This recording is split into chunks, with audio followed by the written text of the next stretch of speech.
I do feel like a lot of that, though, does have to come with the fact that for most of the United States, outside of its a few religious holdouts in the cities, but also because you have such a geographically diverse and spacious country.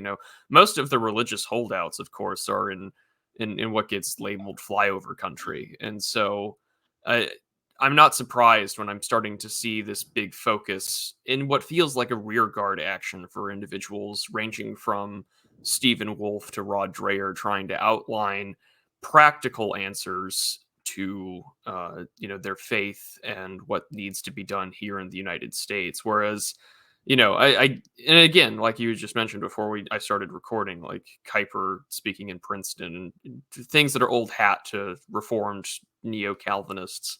It's always interesting because I didn't really grow up with any strong particular Christian background. I've said it before elsewhere. I grew up as a military brat. The United States military's chaplain corps, your services was a very loose, non-denominational Protestant service, which was basically Baptists, and then you had Catholic mass. And my father's dog tag say Methodist. My mother was raised Baptist.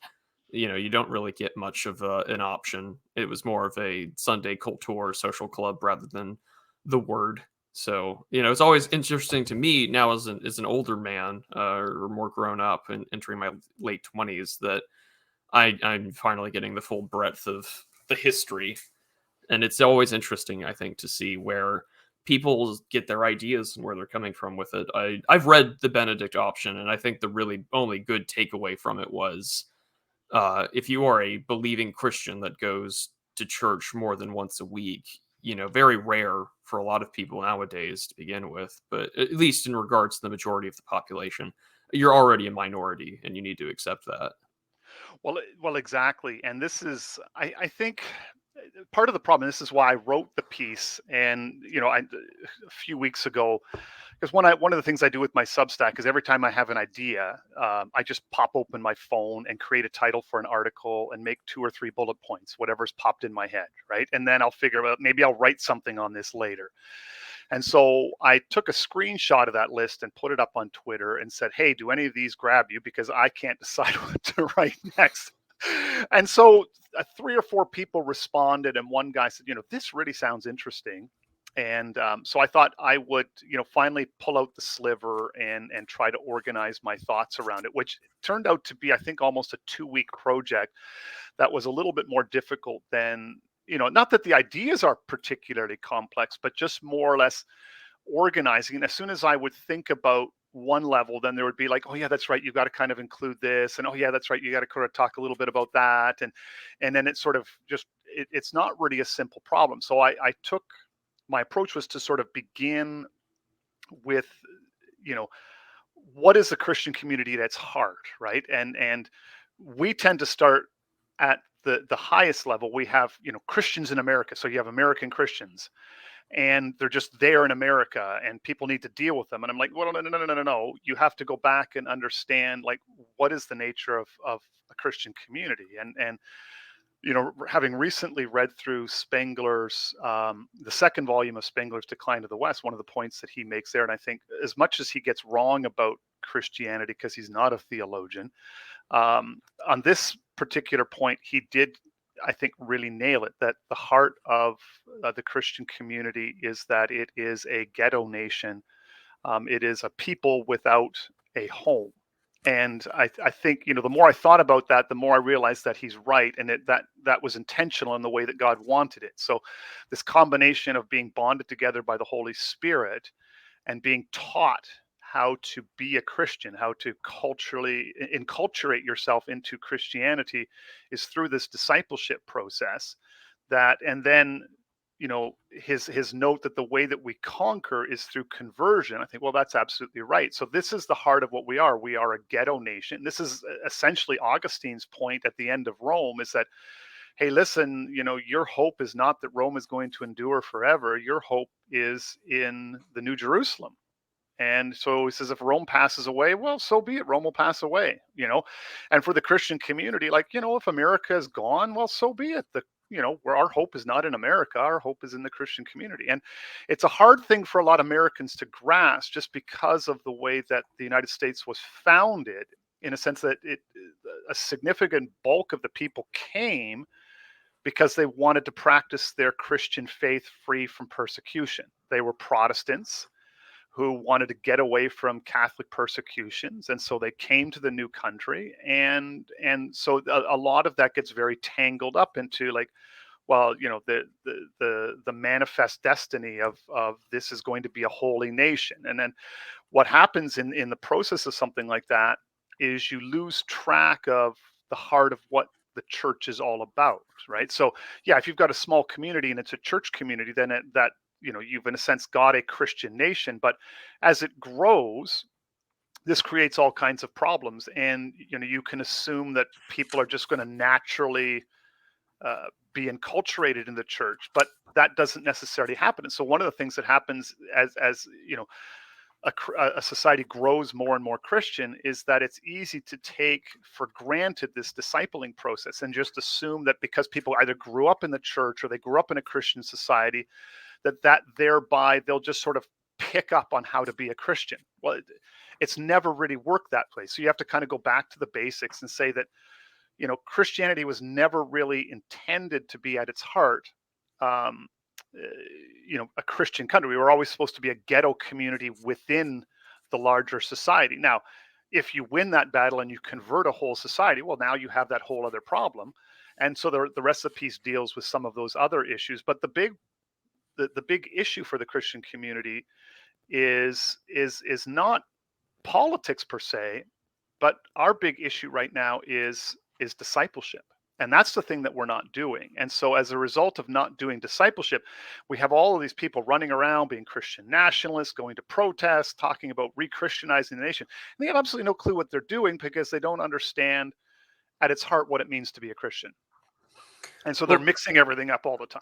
well, before we get any further, because that's Yeah. a hardy claim to lay down. I think for some that are Christians that listen that are that do those things. Why don't we start off before we go any further? Why don't we tell the audience who you are, what you do and write, and your own sort of Christian theological background, if you don't mind getting into that.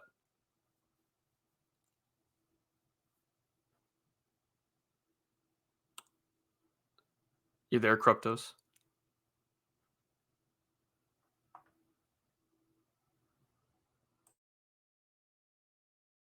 Can you hear me?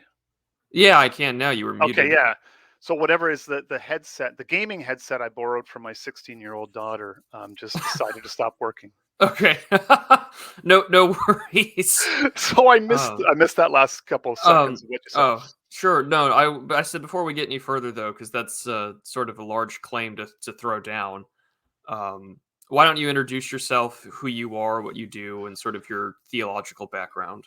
Yeah, so I mean, um, I got into this kind of accidentally, in some ways. I've always been, a lurker per se, and I was a normie con basically probably at the start of COVID, and then gradually got radicalized by that was really the final stages. I had done some stuff like reading Deneen or whatever, and was beginning to grow nervous with the idea that, it's about return to the founding and these sorts of things. And then I was listening to the American Mind podcast, and Michael Anton, who's always good, had Charles Haywood on. And I really liked what I heard from Charles Haywood. And I was at the time doing a whole house renovation. So I just plugged in my earbuds and literally just started at the beginning of his podcast, like some 200 book reviews, and just started listening to them back to back to back while I was cutting, sawing, sanding, drywalling, and doing all the rest for 11 months. And then I started to pester Charles. He was very gracious with receiving and responding to emails. And eventually he said, some of this stuff is really good. You should write a Substack. And so I thought, hey, I'll do that. And then I thought, well, what's the best way to promote my Substack? Maybe I'll do that on Twitter. And that sort of got everything going. And so here I am. And then, having been given a good book list by Charles, I just started reading all of these, radical right wing books. And then my mind was open, shall we say? And being someone who likes to write, and I realized that there was a bit of a gap in, and this is stuff that I had done before, um, because I have always read Jacques Ellul, and I've read a lot of Jacques Ellul. And getting online, I realized that um, very few people, they talk about James Burnham and whatever, and I'm hearing people talk about James Burnham, and I'm thinking, well, Jacques Ellul said that, and he said it better. And then they would talk about, Sam Francis, and I'm like, well, Jacques Ellul said that, but he said it better, right? And then there's, I think it's Mumford. Is there? Mumford's sort of a peer of Ellul's in terms of depth, but there there's a lot of things where people talk about, there's the surface stuff, Republican and Democrats, right? And then you get beneath that to sort of the machinations of the administrative state and understanding it. But even beneath that, there is another deeper level, which is the operating system, we might say, the grand operating system of technique. And people always ask, well, how did capital get woke? And you're going, well, because the administrative state and big business run on the same operating system, which is technique. And they do all the same things in the same way, largely because they subscribe to the basic set, like, root ideology of human progress through technique. So, and so I began writing about Ellul, and that was probably the first big article. I had a Substack with, I think, like 25 subscribers at the time, and I wrote a piece on Ellul that got, I think, 6,000 views by the time. I mean, I was quite shocked. It literally blew up for like 3 days. My phone was just going off the hook from Twitter. Like, you can imagine, like, a guy with an account of like 150 followers at the time getting a tweet with like 3,000 views, and you know, and then I think now the total of the article is in a year is well over 6,000 people have read the article. So something Honey, like that. this one's doing numbers. Honey, this one's doing numbers. That's a good way to get your success going. Yeah, no, I like Charles a lot as well. I have bought more books than I would like to admit on air based off his reviews and recommendations. And he's kind enough to follow me on Twitter, and I like his takes on most things. Curious to see how 24 plays out for him, because I was like you. I also went on a binge of just listening to all of his book reviews on his YouTube channel, because Yeah. I like his writing style, and I like that he narrates it in a way that is reflective of his personality. I think he and I share a lot of similar traits, and listening to him talk about what was going to happen in the 2020 election, like, some of this hasn't aged well, and then some of it just sounds so fanciful that I kind of wish it happened. But Yeah. like Trump winning and the Democrats declaring the election invalid and things like that, and I'm just like, oh, that'd be a much better story than what we got. Oh yeah, that would have been so, and it would have been much more on brand. Oh It's yes, oh um, yes. it's like, as I wrote that piece that was, James Poole. That's the other thing that Charles has been very good, is he sent my name around to a few people, and just said, keep an eye on this guy. And so I've had invitations now from, where somebody would say, like, hey, do you mind? What do you think? Can you do a write up of this? And I've had a couple that were said, like, once it got written up, to said, like, yeah, it was good as a thread, but not so much as a piece, kind of thing. And I'm like, yeah, I can see that, right?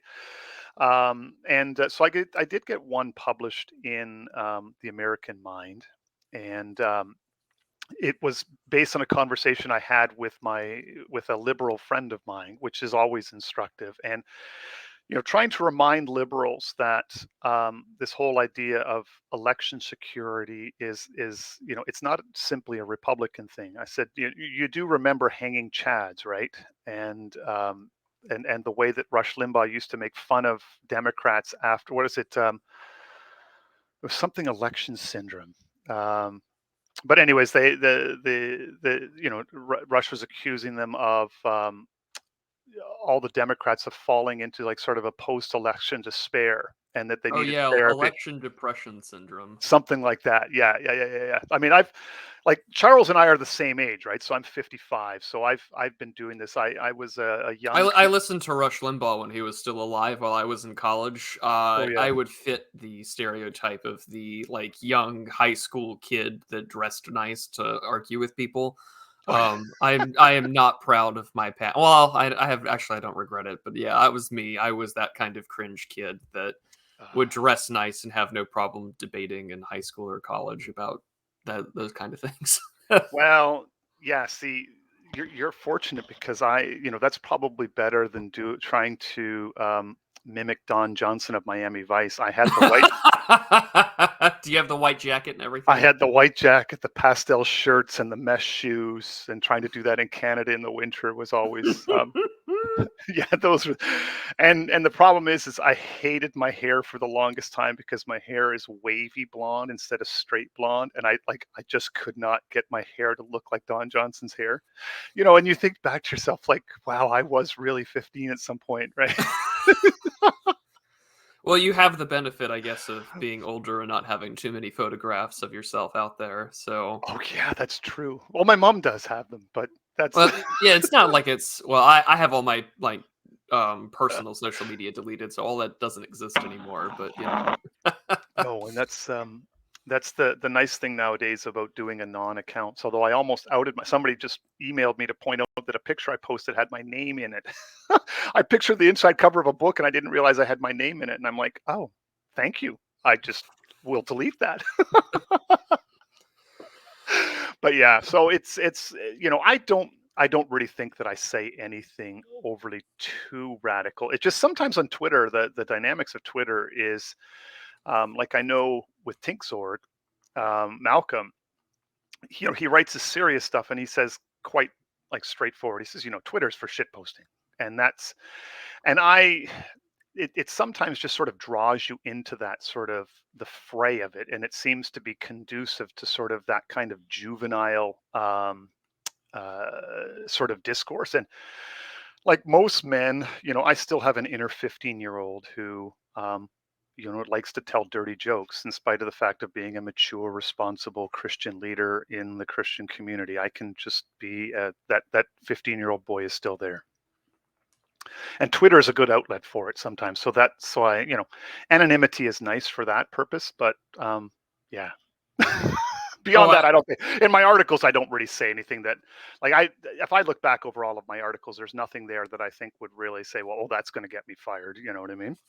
yeah, I'm also very much of the I'm tongue in cheek when I write, but I try very hard to put on a serious face when I do a video or an essay. And yeah, Twitter's for shit posting. I kind of agree. I have a lot of issues with Malcolm just because I find it strange that there's this like weird. I had patrons ask me yesterday, and I did a patron Q&A, and one of them asked me what are my thoughts on revolutionary conservatism, and I always have a cocked eyebrow when we start quoting like Gramsci or we start taking basically block for block points from the Communist Manifesto, and we put up this like based and trad veneer on things, and I always get a little cautious about that because we've tried taking the left's framework for political action into the right wing, and it's never really worked for the longest time. But No. so like when I see things like reactionary feminism, and in the back of my mind, and I said this on the air to them, I just said, look, as I said in that gatekeeping and witch trials piece, when Ashley Colby was griped before thousands of Twitter people on spaces that I was Yeah. glad to be there for. Where everyone born after like 1975, Gen X and beyond, has to deal with the fact that they were raised in the sort of sexual revolution and its consequences, and things are not going to be an easy deprogrammable. We're not going to defeminize everybody overnight like denazification, and I think that people need to be more cautious about that when it comes to dealing with the fairer sex. But the same thing when we sort of entertain these ideas with the left, because I'm just as guilty of it, because I've read more Foucault and Derrida and Deleuze and Guattari than I'd like to admit, because I went to college. I have 2 liberal arts degrees. I can tell people Yeah. what not to do with their lives. But Well, um it's just that those things sort of always worry me in a lot of ways. And so when I see more conversations being oriented around, you know, Christianity, I get sort of I do get hopeful because you look at the history of the church, and I don't come from a Calvinist tradition, and I didn't. I mean, I'm part of the Orthodox Church, but I don't think anyone, regardless of their church or denomination, can look at the history of Christianity, especially the first 400 years, and think to themselves, like, yeah, like this is an easy thing to do. And I'm in Lambda's Discord server, and that's a whole mishmash of every sort of denomination and church under the umbrella. And one person had one time said, I feel, I always kind of he sort of said it smugly. He's like, I always find it interesting how safe and secure certain denominations, and I think he was just sort of chastising Orthodox and Catholics, just like how they feel safe in a Protestant country. And I was like, because it's still mainly here in the United States. I mean, it's still majority Christian, and even in its post-Christianity, its morality is still rooted in Christ. And so there's some degree of safety that one can feel. But I mean, you look at the history of Christianity, there's all over the world. I mean, persecution and martyrdom still happens on a regular basis. And I think that we've grown relatively comfortable here in the United States, and also to some extent Canada, although I think the recent burning of churches that were sort of given permission by the Trudeau's government to do so, I think illustrates that no, we're not safe. And if that tragic event yesterday is any indication, we're definitely not safe in the United States.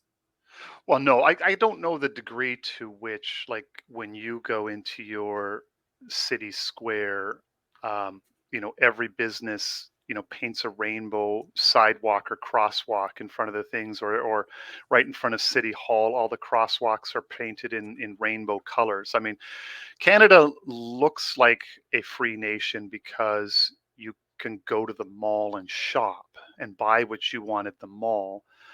But COVID really exposed the fact that Canada is, we are living in the soft totalitarianism that somebody like Rod Dreher spoke about.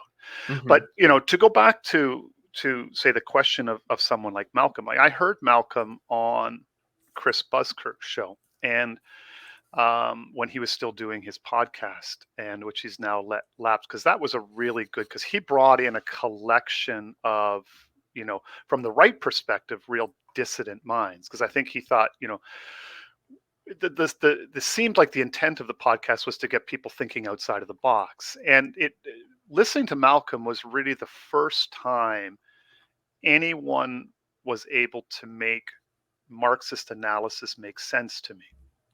And then from there, I began going and branching out, and it reminded me again, like, so you have this whole dynamic of, that we talk about often in the dissident right, is the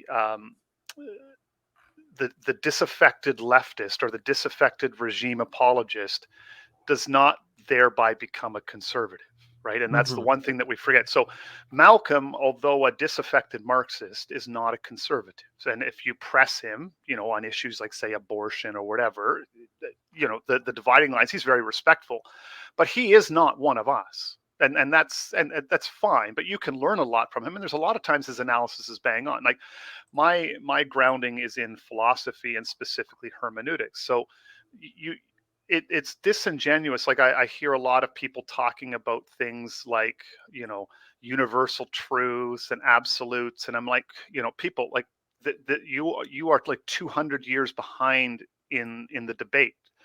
You cannot go back to things like universal truth, or universals. That's done. Hmm. um, I mean, my training is in hermeneutics and hermeneutical theory. I don't know how familiar you are with, like, Hans-Georg Gadamer and Truth and Method, but if you work through, like, all, what is 600 or 700 pages of that book, that's, for me, is my philosophical home. Because Gadamer gets into things like language and meaning, and what do words mean, and then you read somebody like Spengler, and you realize that, like, Spengler gets it, that you know the words you mean on the page and the meaning that is attached to them are very fluid things. And in a lot of ways, the postmodernists are right in their critiques about power and ideas and so forth. So in many ways, the only way really to confront postmodernism, and I think, Geo really understands this as well, is through that you have to take their arguments at face value and answer them. And so in many ways, that's what I do in part with my Substack. And, to say that while I am a conservative Christian, I am not a fundamentalist for these reasons, in a sense, because, the idea of, say, biblical, like, how do you put it? It's inerrancy, the idea of like a biblical inerrancy, or that's the plain meaning of the text, biblical literalism, are just stupid ideas, and they really and they are. The long and short is that by and large, say fundamentalist views of scripture, or even like 6-day creationism, are all ideas that accept the fundamental framing and ground rules of your enemy. In other words, you're basically coming at it from a modernist framework, and you're trying to answer critiques against the Bible from a modernist framework, accepting the modernist framework as the game in which you're playing. And so I just basically say, well, listen, the postmodernists have blown that all up anyway. So I just simply refuse to accept the framing. So Genesis 1-6, like whatever, like it doesn't do the kind of things that you think that it's supposed to do, and it isn't saying the things you say it's supposed to say. And by the way, evolution is just bad philosophy, and bad science. So it's just a dumb idea. And I feel more comfortable with the ideas that I have. And your origin story is actually worse than my origin story and less plausible. And so your story versus my story, which is kind of the postmodernist way to go, in a sense. My story just seems to make more sense. And so for me, anyways, that's a lot of what I do in terms of a number of articles that I've written, is to begin with the process of, or to ground a lot of these discussions of politics in the postmodern ideas of understanding how meaning really works, and how meaning formation really works, and like, what do words mean, and what does meaning mean, and then and so then you get into, like Ellul was at heart a Marxist, right? So it's like, even for all of his Calvinist Christianity and so forth, that Ellul was at heart began with Marxism. And then somebody I think you would enjoy, Matt, is Augusto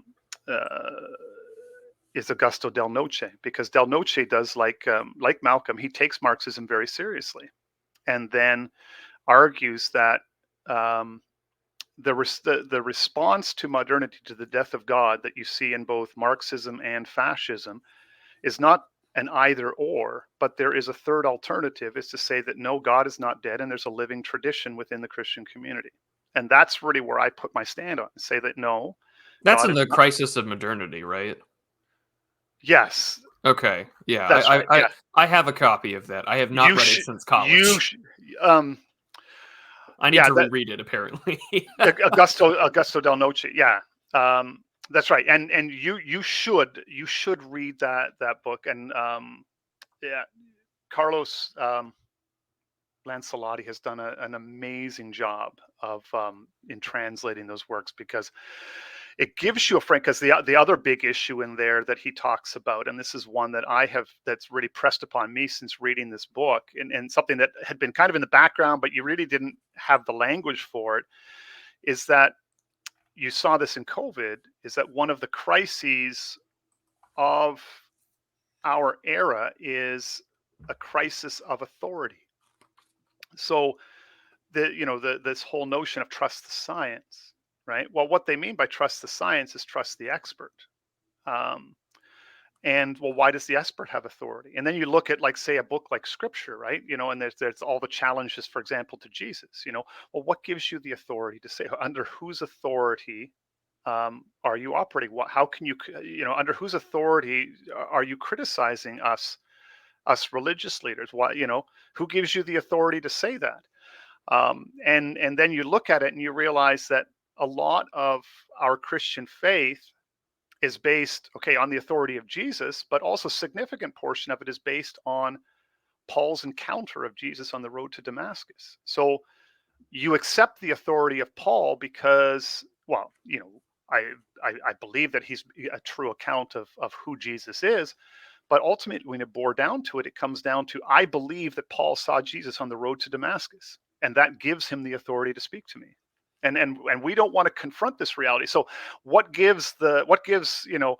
Fauci the authority to speak? Well, he would say it's his science. And like, wow, in a postmodern context, I can completely poke apart your whole knowledge theories, blah, blah, blah, blah, blah. What really gives you authority? Well, ultimately, the authority rests on Dr. Fauci. He's saying, you need to trust me because I am the equivalent of Christ or Paul, that quote unquote the science has spoken to me, and now I'm speaking it to you. And that's really, so we have substituted like credentialism. I have a degree from Harvard, therefore you must listen to me. That's what gives me authority, and that is, I think, the real growing crisis of our age. And so I've written pieces on this that um, and again too, you get to things like, say, for example, it comes down to like interpreting the supreme, like the Constitution, right? So, originalism is a form of fundamentalism, right? It's like the plain meaning of the text. It's just basically like biblical fundamentalism. But really, when it's what you're relying on is the interpreter. So, do we have a trustworthy interpreter? Well, okay, Antonin Scalia was a trustworthy interpreter, so you listen to him. Um, Justice Thomas is a trustworthy interpreter, so you listen to him. Well, it's really vested in the person. And so Del Noce talks a lot about this notion of authority, and I think that this is coming to a crisis in our society. But like, who has authority? And this is one of the things I think in building that alternate Christian community, is that it gives us an opportunity to find people with, um, the earned spiritual authority to lead. And that's, I think, where the crisis is that we don't have like, who on the right has the earned spiritual authority to lead. And I mean, people would like to say Trump, but everybody kind of knows the truth of that's it's more of a gong show than him really having the authority to speak. So we don't really have anybody. And that's really, in many ways, the crisis on the right, is that there's no one of authority to speak for us. No, that there isn't, and that's sort of been. I think that we're coming to a point where I think that that's finally being Sorted out. sorted out, but also like finally, I think the mainstream sort of conservative intelligentsia is really grappling with that question. Mm. And I mean, like Michael Anton, I think kind of got to it inadvertently, because his Flight 93 election article, for instance, does not thoroughly address this specific issue. But when he's telling people, listen, things are going to go far worse down in hell in a handbasket with this Hillary, presidency, that perhaps you should rush the cockpit and take action. And I mean, it was a sort of a bombshell of an essay when he wrote it anonymously Yes. back in 2016. But I mean, he's sort of getting at the root of it, saying that, listen, if you reject this authority, then you probably should sort of, hold your nose and actually vote for him. But and So, this is sort of the thing that this is why I like Carl Schmitt so much, is yes. because Schmitt kind of also gets to it very clear. Funny how the Germans kind of get it, but when he writes political theology, I mean, he nails it square on the head, I think, in a lot of instances in which Yarvin and other people have sort of tripped from, that you are dealing really at root a theological question of authority. And I've said this before on air with Geo, is that I love Sir Robert Filmer's Patriarcha. I love all the essays in the collection that Imperium Press has bought out. Hmm. But the problem is that, to me as a Christian, Robert Filmer's, essay Patriarcha makes perfect sense to me, from a biblical and from a Christian teaching perspective, about, God the Father, submission of authority. Scripture is rooted in great patriarchal leaders. Like, yeah, monarchy makes sense. Despite the fact that God has warned the Israelites what having a king would entail and all those evil things that he would do. Like, to me it makes sense. But because I, as a Christian, believe in the tree and Godhead, like, it's going to be way easier for me to buy that argument than someone who doesn't. And that, Well, I and think. that's it. Go ahead. And you're absolutely right. And it I think even for someone like me, after reading Schmidt, it took me a little while for the full implications of what he's saying to sink in. And I think that's a lot of people who read Schmidt just because he's like insanely difficult.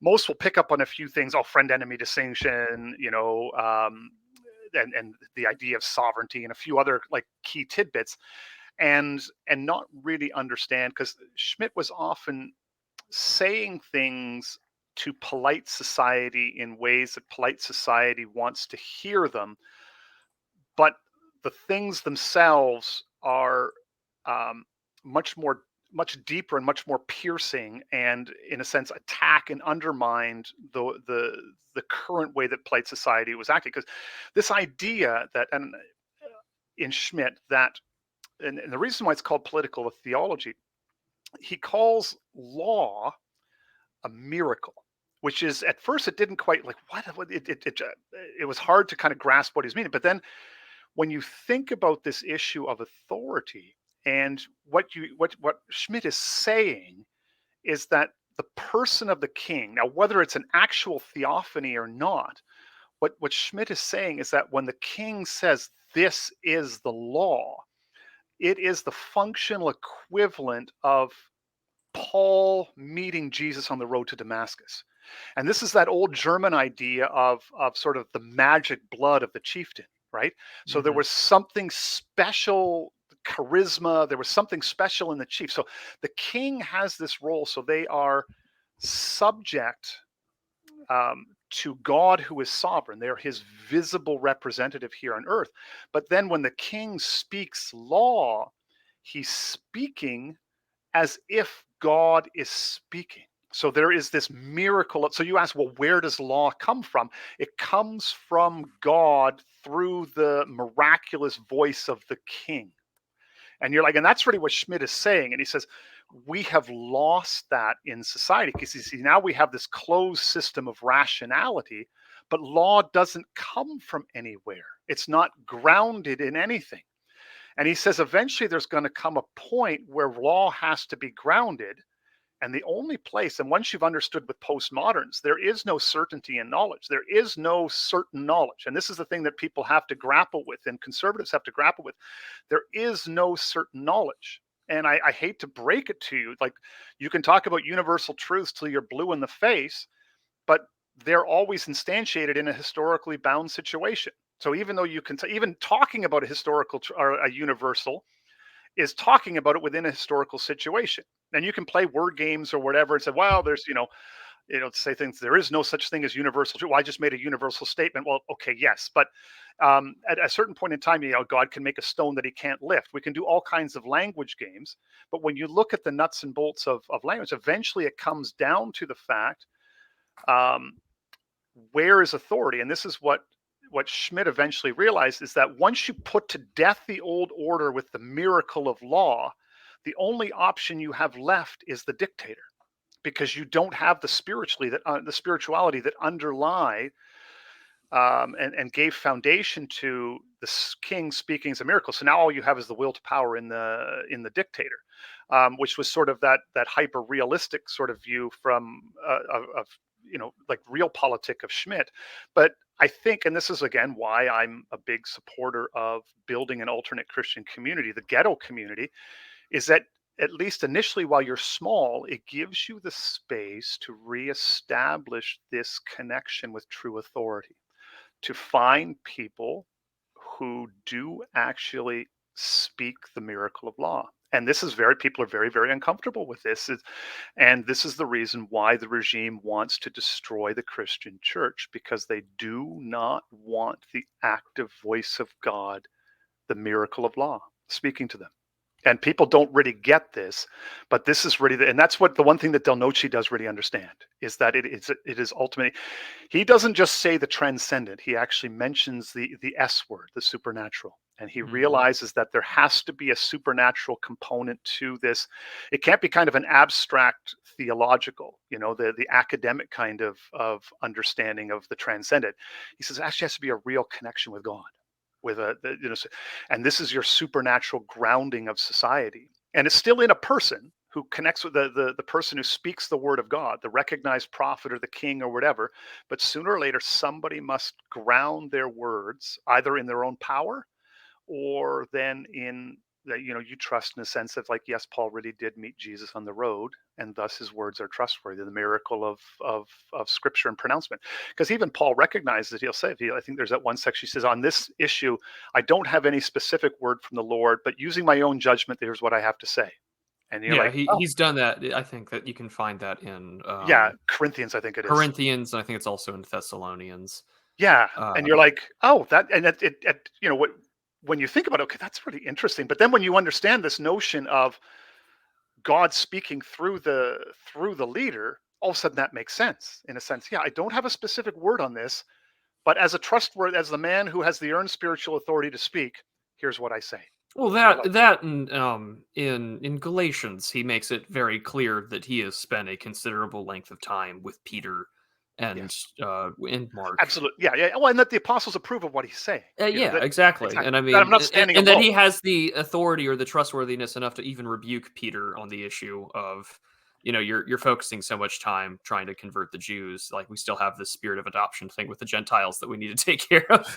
So it's just like the first few chapters of Galatians are just like a very wild take on how we're seeing sort of apostolic back and forth go in there, which is why it's one of my favorite epistles of the New Testament, just because there's that glimpse of history. And I mean, that was one of the bigger reasons also as to why coming back to Christian, like my coming back to Christianity was very much a encounter with my own mortality in my mid-20s, and I was like, oh, I should probably get right with him. So Exactly. better start reading the good book once more and figure out what to do next. But no, I think that, and this is the big thing that that's the reason why I mentioned that safety bit earlier from the conversation I had with this I think he's Presbyterian. Yeah. And he's just like, they feel safe. And I was just like, well, you feel safe because also you're in the United States. Like, we still have, Mm, for the most part, we're still have that legal protection, and you still have a sizable plurality of people that are church going or that call themselves Christians and believe. And you don't have that in places like England or in Canada, where England is so de-Christianized and secularized that they're having Ramadan services in old cathedrals, that people are arrested for silently praying before abortion clinics, that I saw people that. wearing cassocks are being sort of roughed up by the police. And I mean, in Canada, I'm sure I mean, you saw the whole thing break down with COVID, where it's that soft authoritarianism as you described. So I said, it's not just that small Christian minorities in Protestant America feel safe. And like, you guys have it too. And um and this is a big reason why I'm talking on his thing on Friday. But the reason why I liked your piece, although I mean, selling the idea of a Christian parallelism or outside of it as a ghetto, historically accurate to some extent. I don't know how well you can sell that to other people, because if you want to join the ghetto, right? Well, it's I think it's more a sense. It's not so much pitching to people, but it's a sense of how do we understand ourselves? And like, let's take a breath, people, step back and just remember who we are, because we're in a society where, still superficially at least, we're majoritarian Christian. But what does it mean to be part of the Christian community? So you have to sort of step back and say that, well, we weren't always majority, and it being a majoritarian clouds some of the issues. So if we get back to it, it's like, yeah, no, you're not really trying to say, hey, become part of the ghetto, but what you're trying to do is to say, hey, um, here you will find a home and you will find your people. Right? We are a people. And that's not so much the ghetto thing, but we are a people unto ourselves. So you can come here. You may not feel home in your own neighborhood. You may feel lost and alienated, but I guarantee you, if you're among us, you will feel at home. This will be your place Yeah, no, among us. I agree with that. And and again, I had bought some of the works, or that biography of Pliny, both Pliny the Elder and Pliny the Younger, from based on Charles's recommendation. And I don't know if you bought that one or read that one, but his conversations, Pliny the Elder, and his conversations with the Emperor Vespasian, is just like, well, what do we do with these Christians? Because they're concerned about, heteroria. You're this you're a heterodox, not part of this sort of homogenous Roman community, and that these Christians aren't doing anything, but they're not like us, and ergo they're sort of a threat, which of course only compounds the Roman persecution of the Christian Church until Edict of Milan. But that's the way I view a lot of things. Is that I feel like in the West we've gotten so comfortable in this pluralism and this safetyism that many, I think, sort of modern day Christians don't realize that, like, we signed up for something that can potentially, and oftentimes in the past, costs us our lives.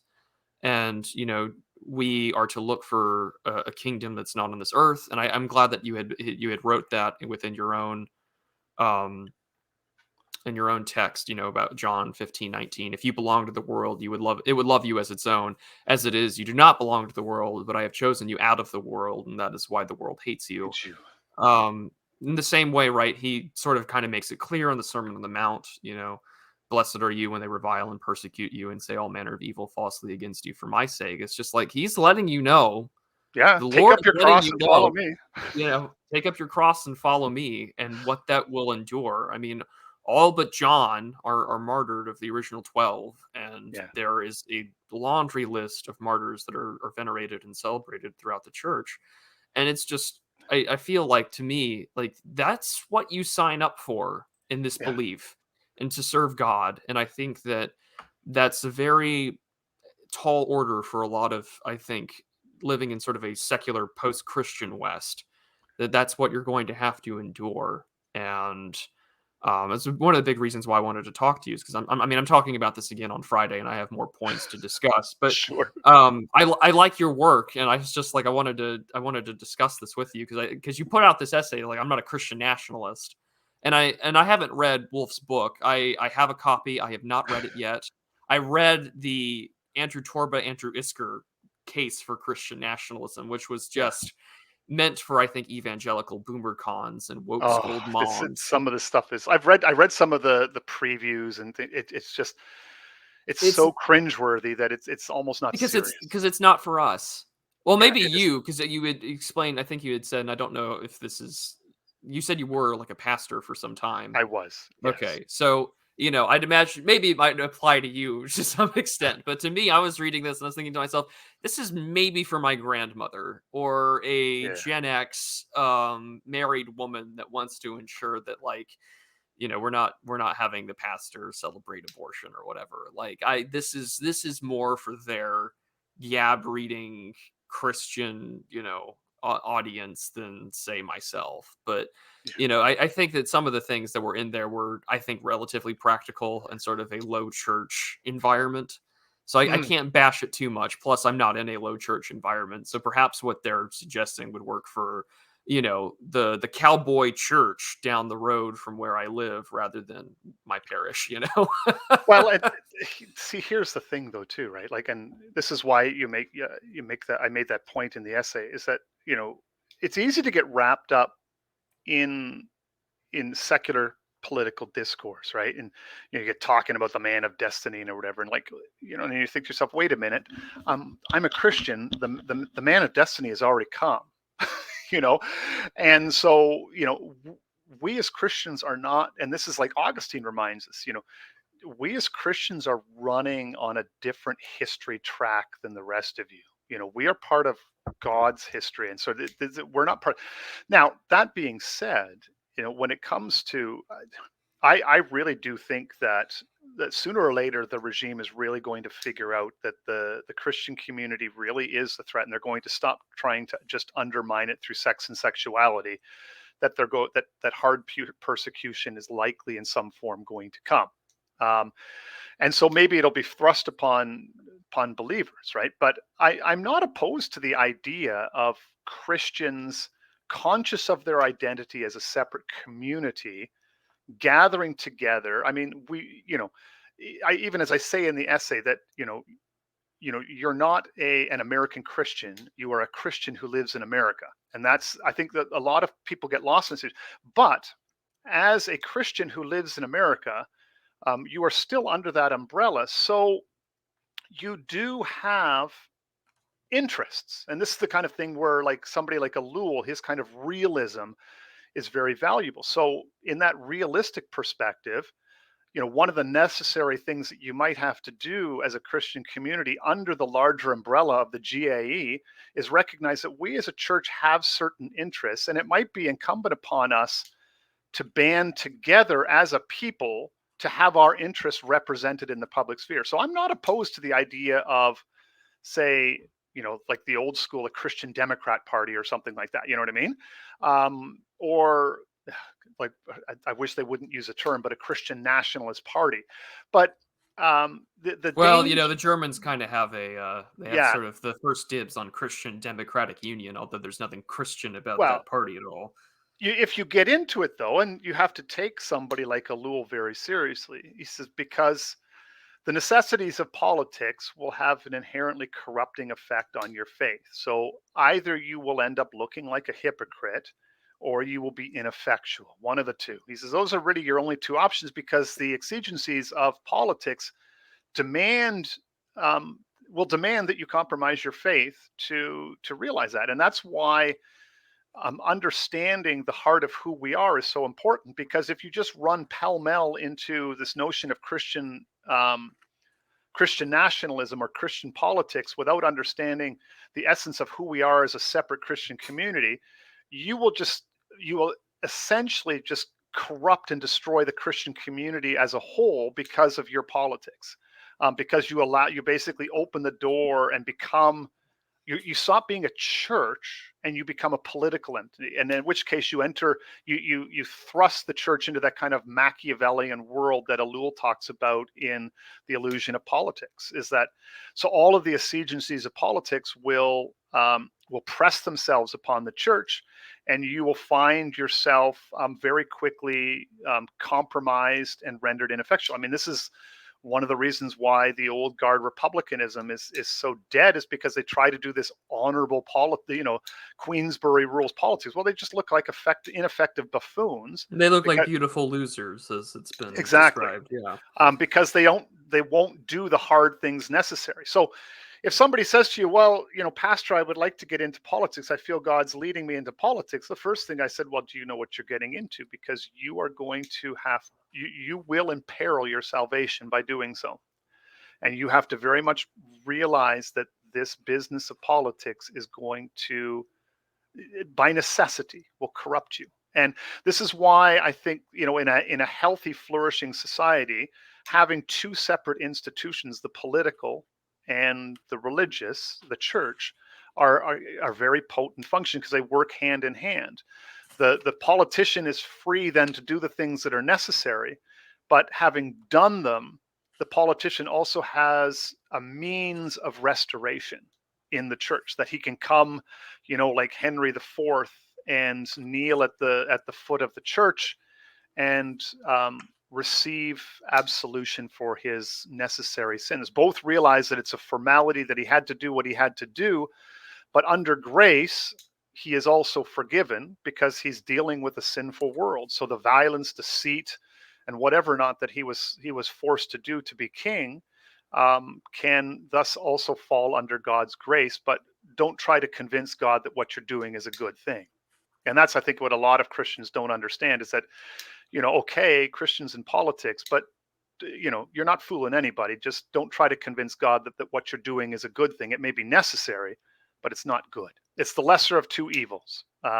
Just as the same way taking up arms to defend the Christian community may be necessary, but that doesn't thereby make it a good, because God didn't create the world to have violence. And so, yeah, we may have to take up arms to protect our fellow Christians, but at the same time, we will, our hearts will weep in so doing, right? And that's, I think, this is why it's good to be able to think theologically about the world, as opposed to sort of boxing all of these things up into different categories.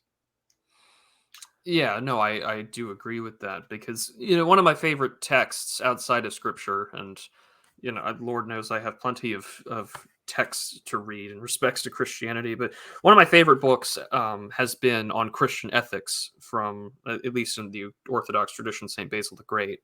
And I mean, it's just a very concise here are the things that concern what is the Christian ethic and what is it meant to be Mhm. in respect to. And I mean, he doesn't cite anything except scripture. So this is something that I think is very accessible even to Mhm. more of the sola scriptura tradition. But when he's talking about, there are a few passages in here that have really stuck out to me in this conversation because it's been sort of my go-to outside of the good book on on Yeah. how I approach things. Because I've said it in other essays that one of the things I do on a weekly basis is to give lectures on international relations and politics in sort of a PowerPoint lecture style format, because I feel like, that's something that a lot of people don't know. It's sort of a niche. It's what I studied in college.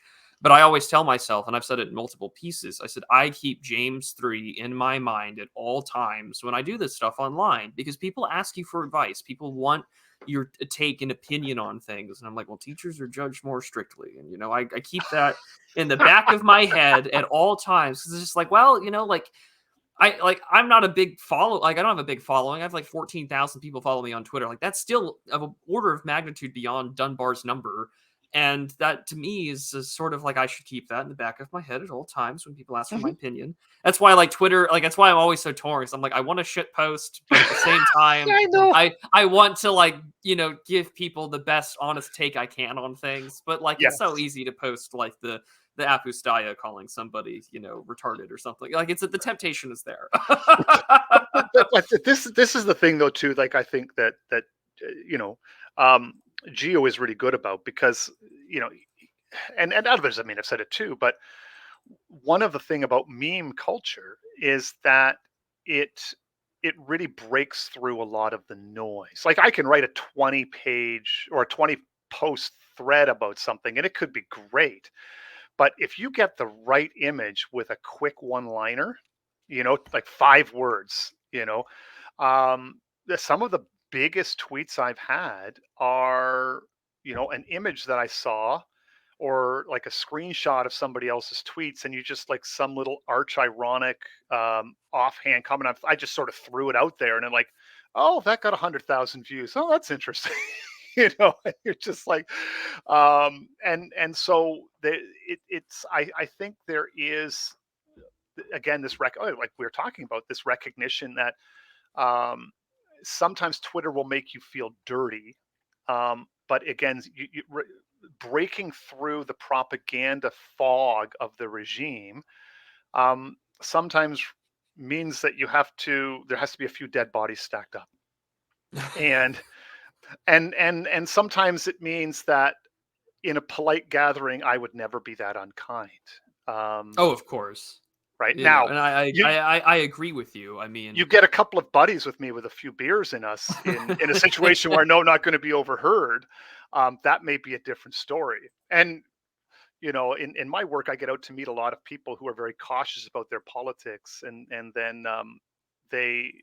It's surprising once they understand that you're a safe voice, the degree to which people will open up once they know that they're not going to be canceled. Like I had a conversation with a guy from who's now living here in Canada from North Carolina, and we were talking about gun laws, and it's like, and we were talking about like AR-15s and stuff. It was like, and like, it's like, dude, and then we had somebody here who was Canadian. It was like another person in the party who was a little shocked at just how far we were going with this. The whole idea of taking away the monopoly of violence from the state and whatever. And they were like it was just something they had never heard before, right?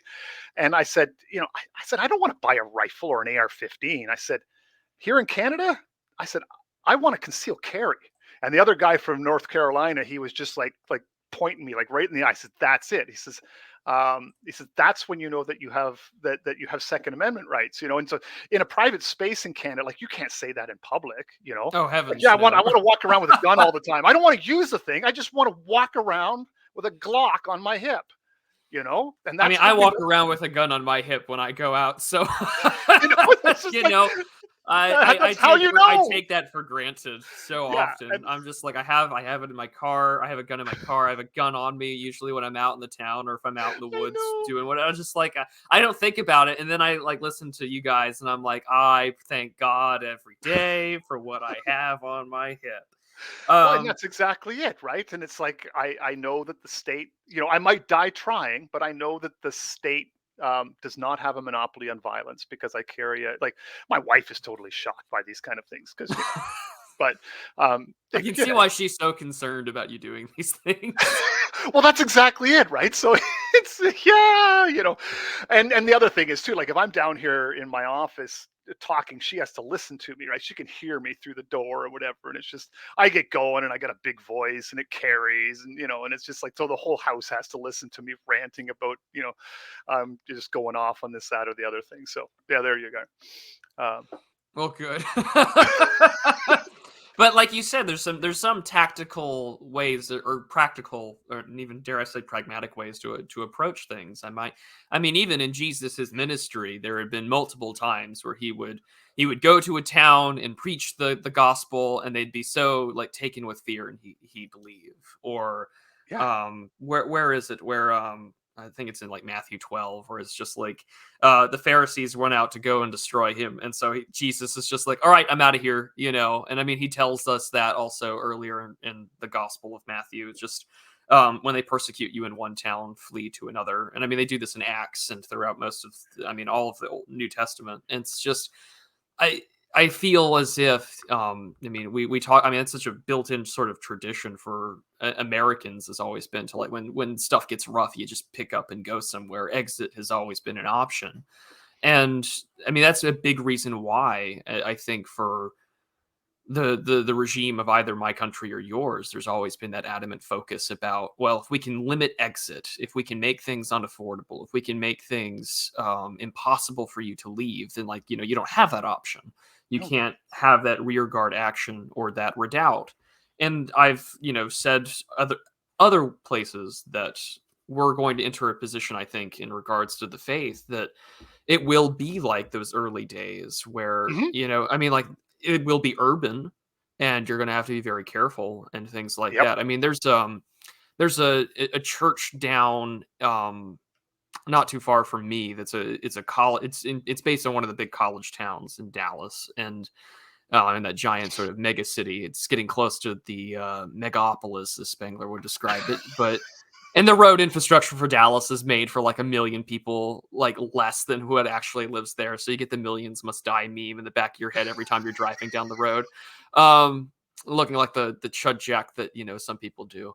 But it's made out of it's literally a church house or a house church that you would see out of the Old Testament in Paul's letters. And Yep. it's this old, and I guarantee you, it's a converted frat house or something. It's this giant McMansion looking thing. And, they have got what the library's been converted into the temple. You have a great little kitchenette area for people to meet. And they use the other rooms to teach classes to the inquirers and things like that. It's just lovely. But it's in the middle of this densely packed city and surrounded by all of these apartments, not too far from I think from SMU. And it's just like, that's great. And that's necessary, I think, in a lot of respects. It's not going to be as easy of a target. No. And my brain thinks like that because, like, well, I just witnessed everything that happened in Canada over the last was it 2022 or 2021 summer, where Yeah. they just decided to burn a dozen or so Catholic churches, if not more. Well, and then blame it on the churches Yeah, and blame it on the churches, despite because the they were not fact, sufficient because Christians were not sufficiently repented of the massacre that never happened. yeah, because there was no And proof that well, there were these unmarked mass graves. wow, and not only that, but the dirty little secret is okay. There were abuses. There were like sexually abusive priests, and the stories are there. But you also have to remember that the government thrust these kids onto the churches to quote unquote deal with them, and they underfunded them, gave them too few resources, and so you had overworked priests and pastors and educators working in an environment where they were underfunded, too many kids to deal with, and the conditions were in many ways, yeah, so that it becomes like that those prison environments, right, where the guards become harsher because they're in a prison. And so in some ways the situation was almost set up to be a disaster from the get-go. And so yeah, it's sad and it's tragic, and I think, but the way it's being propagandized right now is appalling. That that to for the prime minister of a country to basically say it's okay for you to vent your rage about what we say happened, to these children um, onto Christians because that's a good thing. And you're like, are we really sure this is where we're going as a society? And they're like, yep, this is what we're going to do. And then, churches are burning, and you're like, okay, that's good. And, now you have, what was it, the church shooting yesterday, right? So my liberal friend calls me and says, so when are you going to start being serious about gun laws? And I'm like, then an hour later, oh, the school is a Christian school and the shooter is non-binary. And like, huh. Yeah, I was last night. My parents were talking about that, and they were like, "I don't understand. What do you mean? Like this doesn't fit the narrative." I said that It's that because the a narrative's been woman. hidden from you. And it's like a woman did this, and I was just like, you do understand that this person identified as X, Y, and Z, and they're like, oh, well, we didn't know that, and I was like, yeah, and 3 9-year-old Christian children were killed in that, 3 teachers, and they, uh, and I realized that they're sort of your normie con type people where they are the unironic Yellowstone Yeah. appreciators, and it's just. And I realize that's really who those television shows are for, because it's like it's not meant for me, who's been um eh, though I guess liberals were right that the internet was a great way to radicalize sensitive young men, and it's just like they were right about that, and I don't Oh, yeah. they Kafefi Anon, right? The they liberals the woke are are more in the mainstream, yeah. yeah, And it's just like, well, okay, so be it. I'm here, but at yeah. least I can back up what my beliefs are based upon my reading. I'm not someone whose personality is by algorithm. No, Uh, exactly. but this is a big thing that I've noticed with this, with what's happened in Canada, is that yes, there does need to be a need for some sort of network. And I do look at what Christians in other countries have done, as sort of an example. I mean, I think that there's a lot that can be learned from how the Russians dealt with communists. I think that there's a Mhm. lot that can be learned from how Christians in Egypt or in Israel are handling their own respective persecutions by the state. That it will be, thrust upon us to accept the fact that these things are going to happen more often, and that we need to generate a network of Christians to do it. And I mean, the reason why I also brought up the plenty thing earlier is because like they are that heteroria. They view themselves as Christians first. The kingdom that we want to have is not of this world, and we expect it in the life of the age to come. And this Mhm. is where you immediately get all of the more secular or racially focused right wingers and nationalists to hate Christianity, because again, it's the same problem that the Romans had with us. This is that, look, it could be Rome today, and it could be captured by the Visigoths tomorrow, and it could be a totally different location. It's not going to change my identity No. at all. I will follow Christ until the end of the age and to the end of my life, and I pray that I kept the race and that I fought the good fight. Like that's a very different order for people, and I mean, this is why Arianism was such a popular heresy, because the idea of God being, or of Christ being a created being and not co-eternal, Mhm. the pre, the pre lamb ready for the slaughter before all time. Like that's it's a lot easier for them to understand, like, oh, Christ is a hero or a demigod rather than, you That's right. know, and so, eh, He no, becomes another part. He becomes another part of history. yeah, he's another great man of history. He's Yeah. another just person to put on some like weird pantheon of heroes.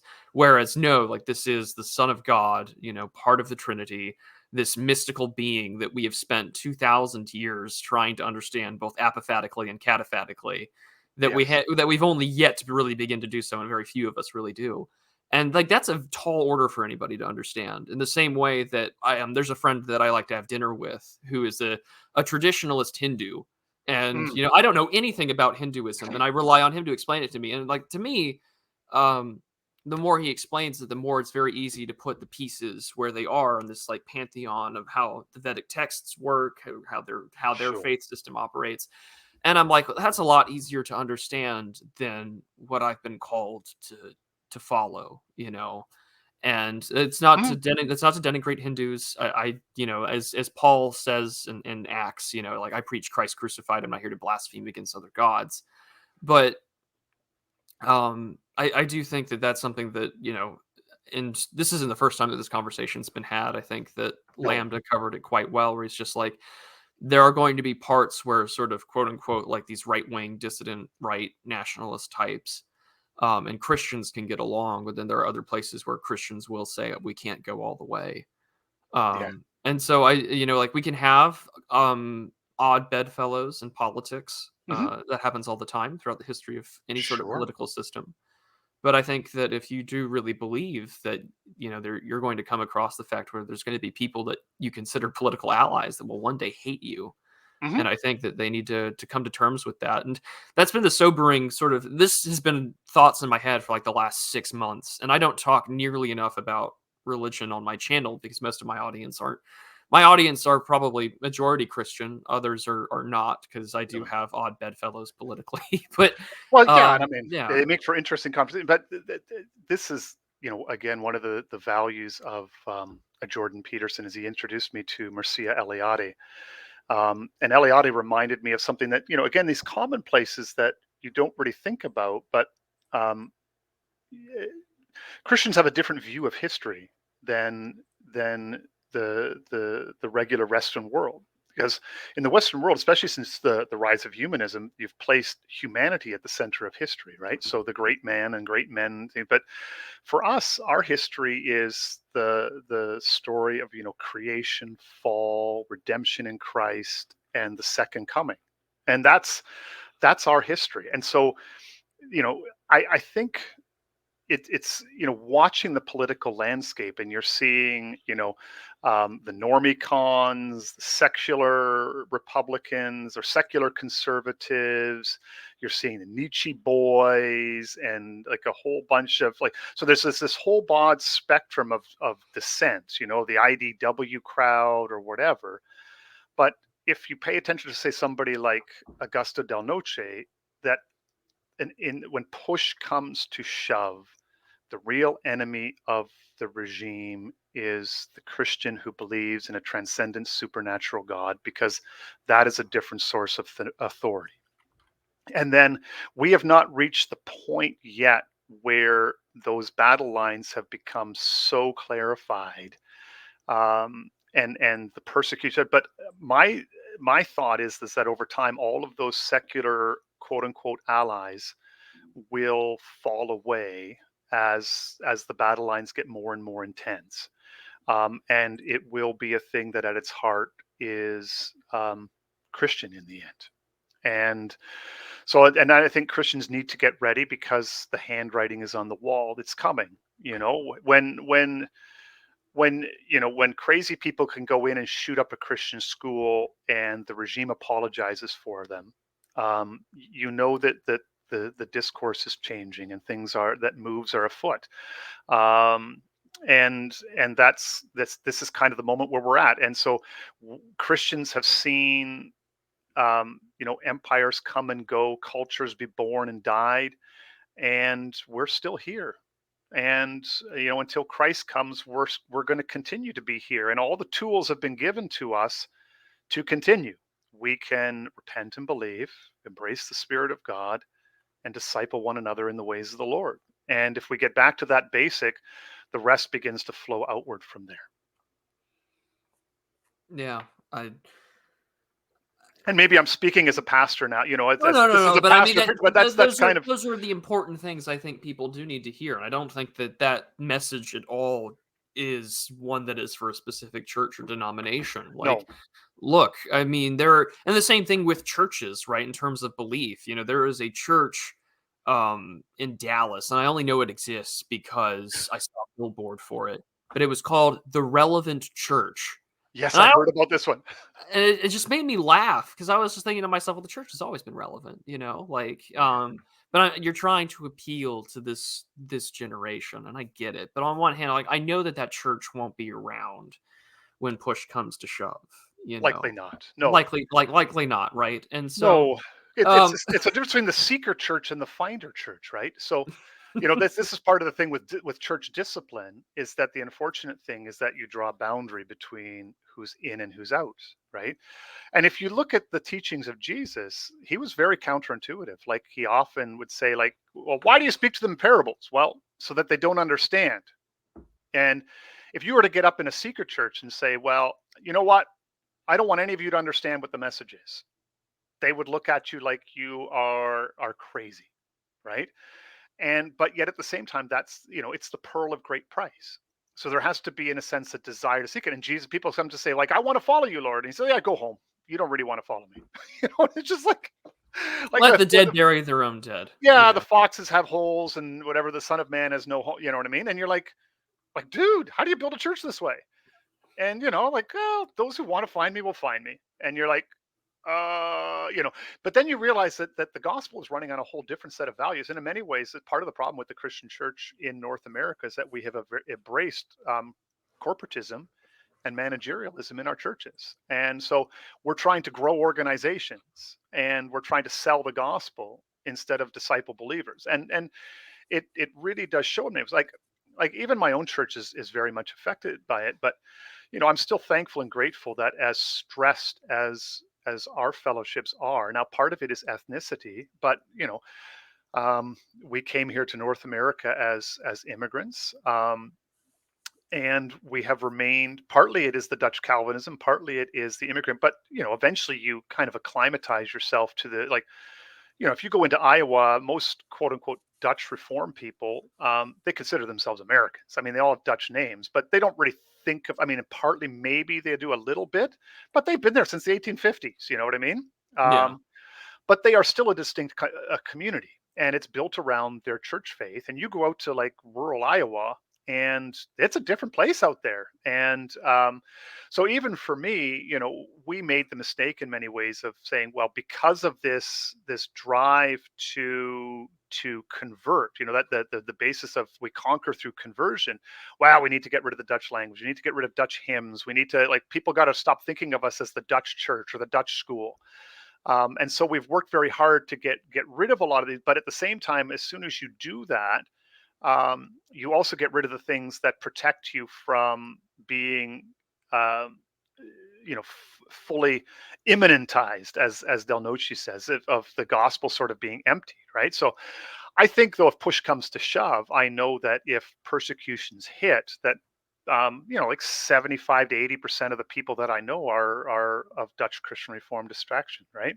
And so our church community, I know who, in if push really came to shove and we really got battened down the hatches, who friend and who enemy is, right? And that's kind of where it comes. And I think that, a broadly across the Christian community, this whole thing of like 1,000 different or 10,000 different denominations is going to have to very quickly go by the wayside, because there's going to be two types of people: those who are Christian and those who are not. And it's coming to that way, and you can see it growing. And I think it's time right now for us as Christians to grab hold of what we have and nurture it and foster it. And in this sense, for all of his flaws, Dreyer was right. But I think at the same time, we also have to be more realistic about it too. That we have to understand that there may come a time where, to survive, we have to take up arms.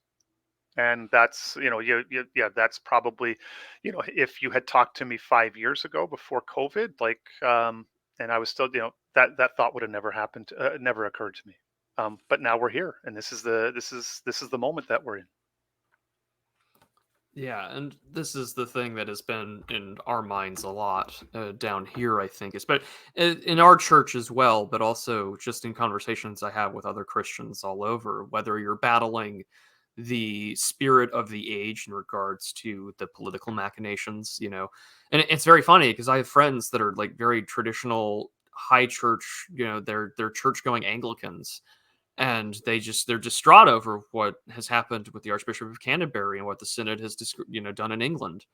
And they said, it's so funny that a lot of people go out of their way and will pay through the nose for traditional, older services, to have those books, to have an older version of the Book of Common Prayer, Hmm. And, because that's what they want. They don't want these modern English, versions. They don't want where the language has been watered down or modified for the common parlance. And the same Hmm. thing you see in other churches as well. But I was outside, and I'm actually going to do it again today. On Tuesdays, I go meet with other parishioners for dinner, and myself and a friend of mine who are both we're unmarried, and we go to our friends who are who are married. They just had their third child, and we help take care of their sons, and we see them out and playing. And it was the most pristine picture that you could ever imagine. The sun was setting, and ironically, they live in front of a church, so of course the sun is coming down over.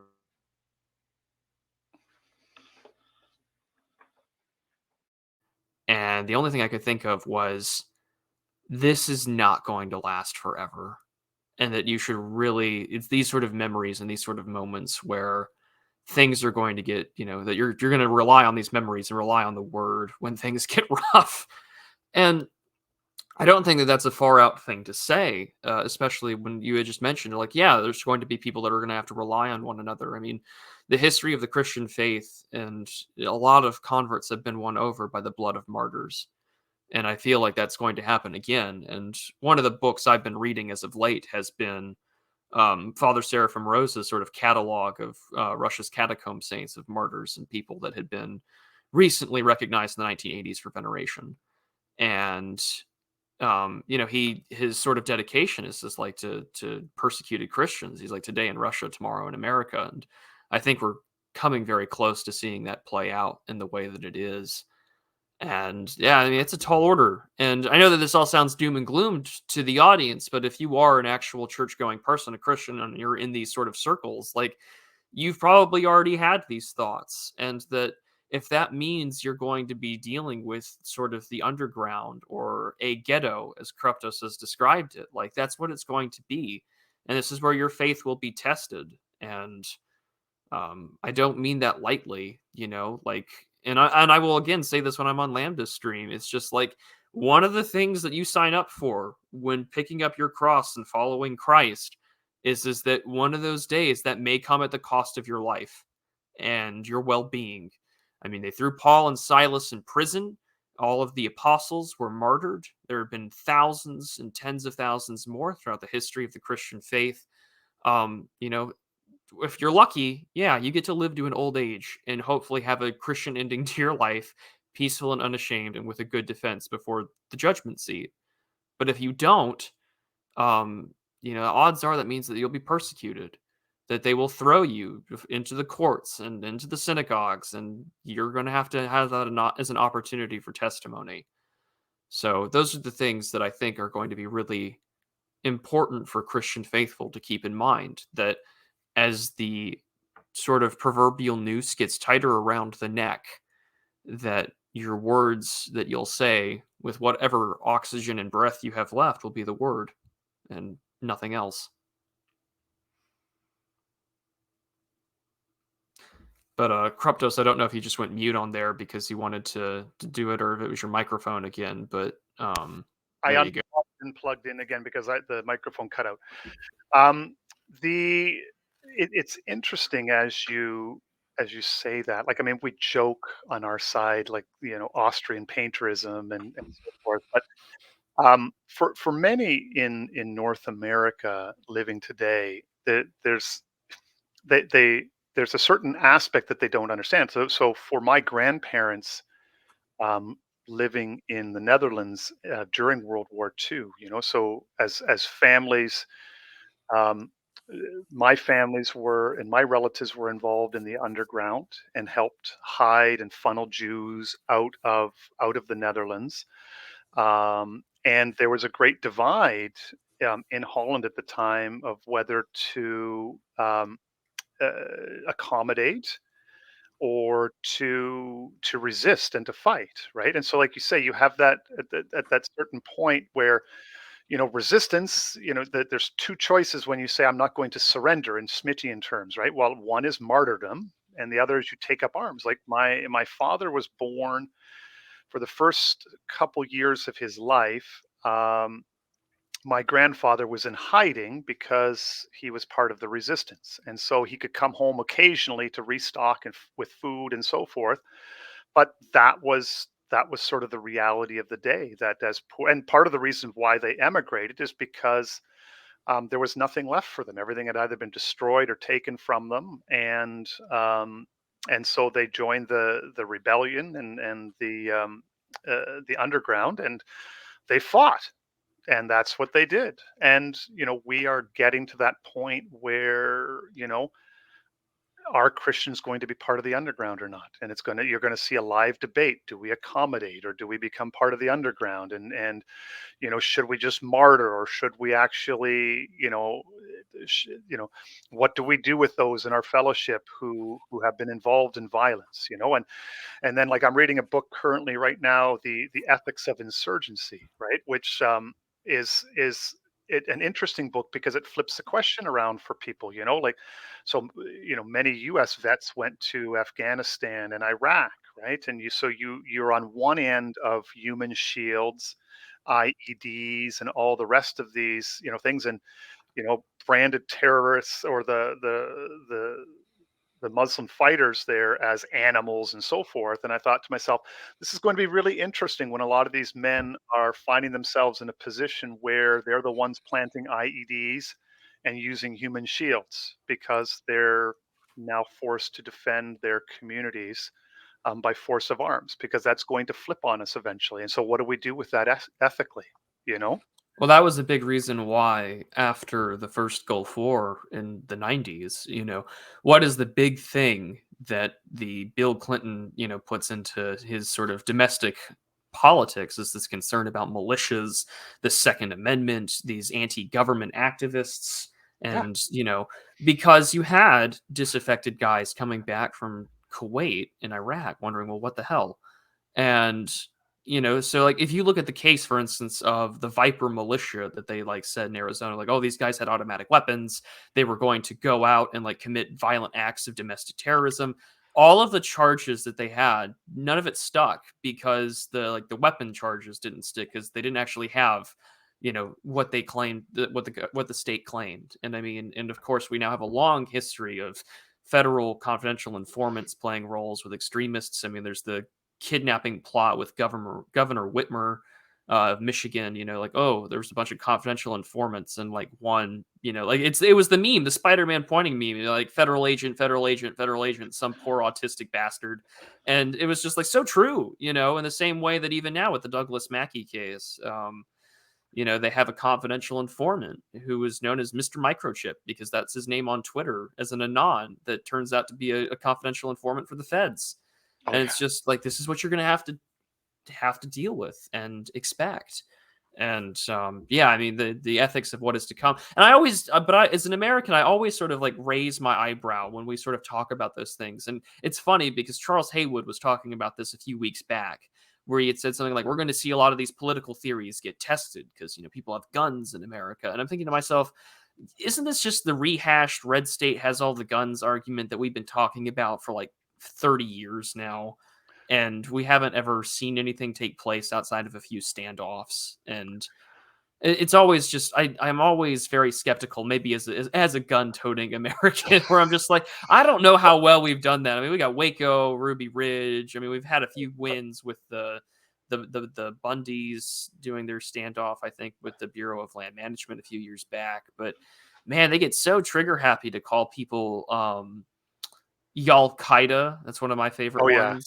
Jihadists. It's another one that I That's right. like a lot. So Well, I'm always skeptical as to what comes next.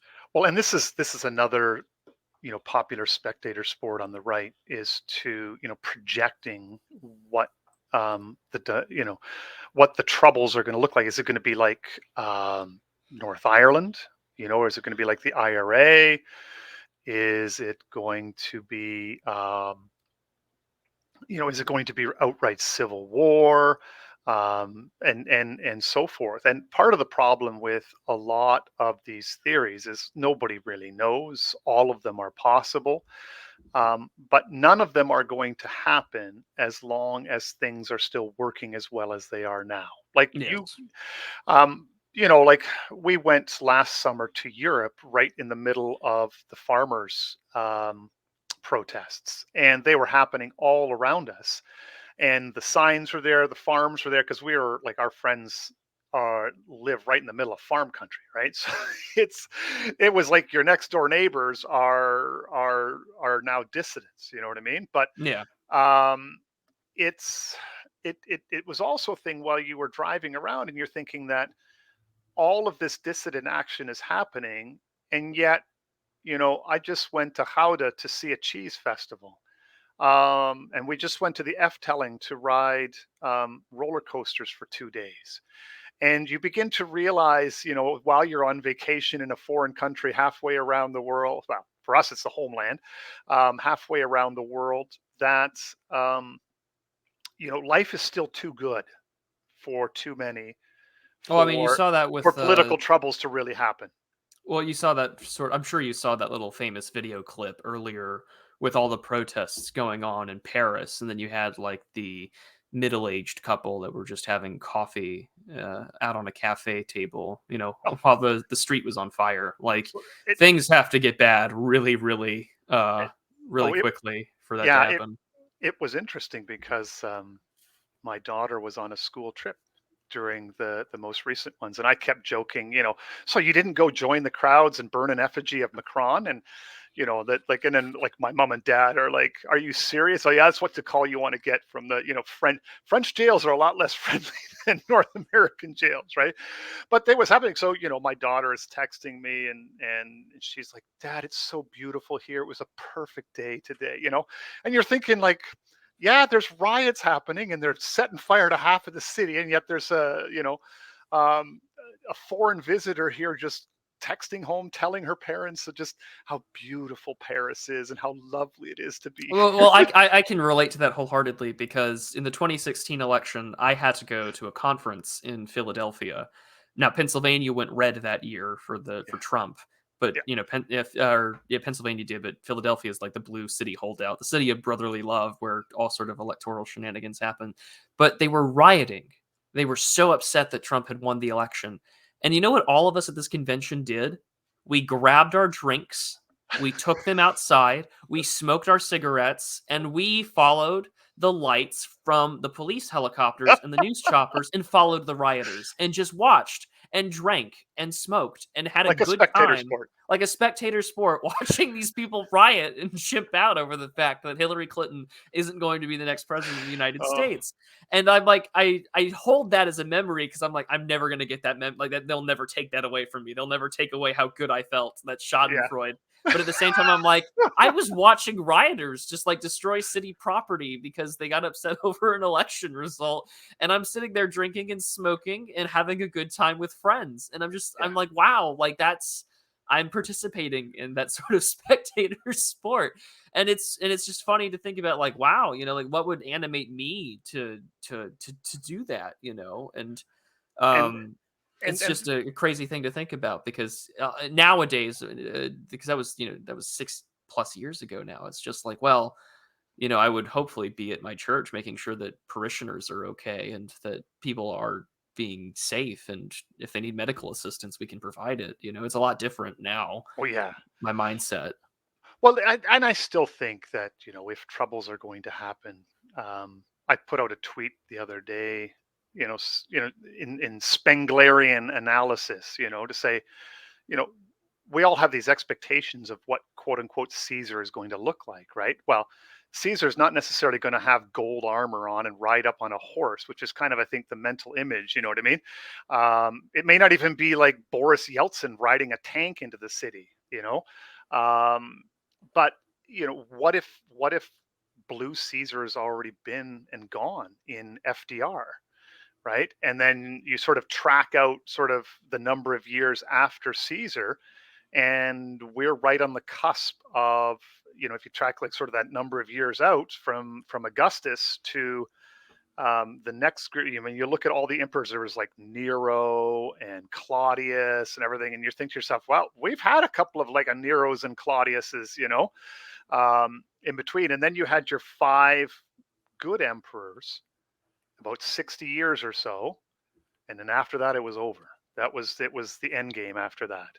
And so, we may have a second golden period, but and maybe that's not the historical comparison, but I still look and think there's enough excess in the system, despite how fragile our system is. There is a lot of capacity for the system to absorb more shocks, even with how fragile it is, that we are not going to get to the troubles, probably not in my lifetime, but it might be my children or my grandchildren. But who knows? I mean, things can change fast, and things too. I just don't really expect it. We're just probably going to have a gradual strangling of the noose, and I think this is why it's beholden upon us to wake up to the times that are coming and begin to prepare ourselves. Not so much that we'll be ready, so that our grandchildren will be ready.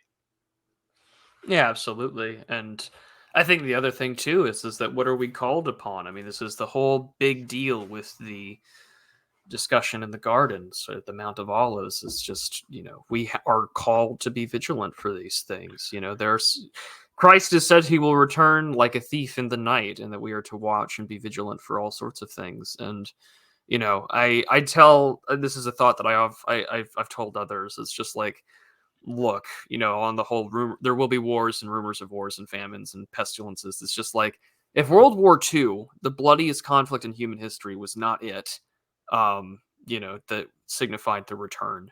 Imagine what it will look like, and how, you take the death, devastation, and destruction and displacement of World War II, and if that was not the return, right? Yeah, Imagine how bad it will be when he does. And to keep that in the back of your head, I think, for a lot of people that sort of ask about that sort of question, that Olivet discourse, because we're meant to be vigilant. I mean, we we are. be careful, and the same thing. And this is why I always the Caesar discussion. I always, I immediately think that there will be many that come and say, "Lo, it is he. This is, or I I am the Christ." And I'm like, nope, no, no, I can't. And then the same thing I say in the liturgy every Sunday: to trust not in princes and the sons of men, Yeah, um, for in whom there is no salvation. I think that for Christians, you're just going to have to be skeptical. That's why I liked your piece, because like you had said earlier, empires have risen and fallen, and nations have come and disappeared, and uh, you know, we're some, still of course, here. we do have a long memory, right? I mean, there are Greeks that have never stepped foot into Turkey, that will sing lamentations for the fall of Constantinople. But I mean, um, Yeah, there are Christians still there in Constantinople. there are. There are Christians, and there. I mean, we still have bishops and presbyters from all of the churches that were founded by the apostles. And so it's just like, listen, things will come and go, but as it's my favorite bit, actually, from the Mount Athos documentary, is that they interviewed a guy that's got all the bones, the crypt. And he says the story goes that one day a monk came in on Pascha and said, "Christ is risen." And the bones had replied, "Indeed, he is risen." And the monk looks at the camera and he says, "You see, life goes on." And I always look at that little clip with a sense of profound joy, because if the troubles come in my lifetime, if the great persecution comes in my lifetime, so be it. Mhm. If not, then you know what?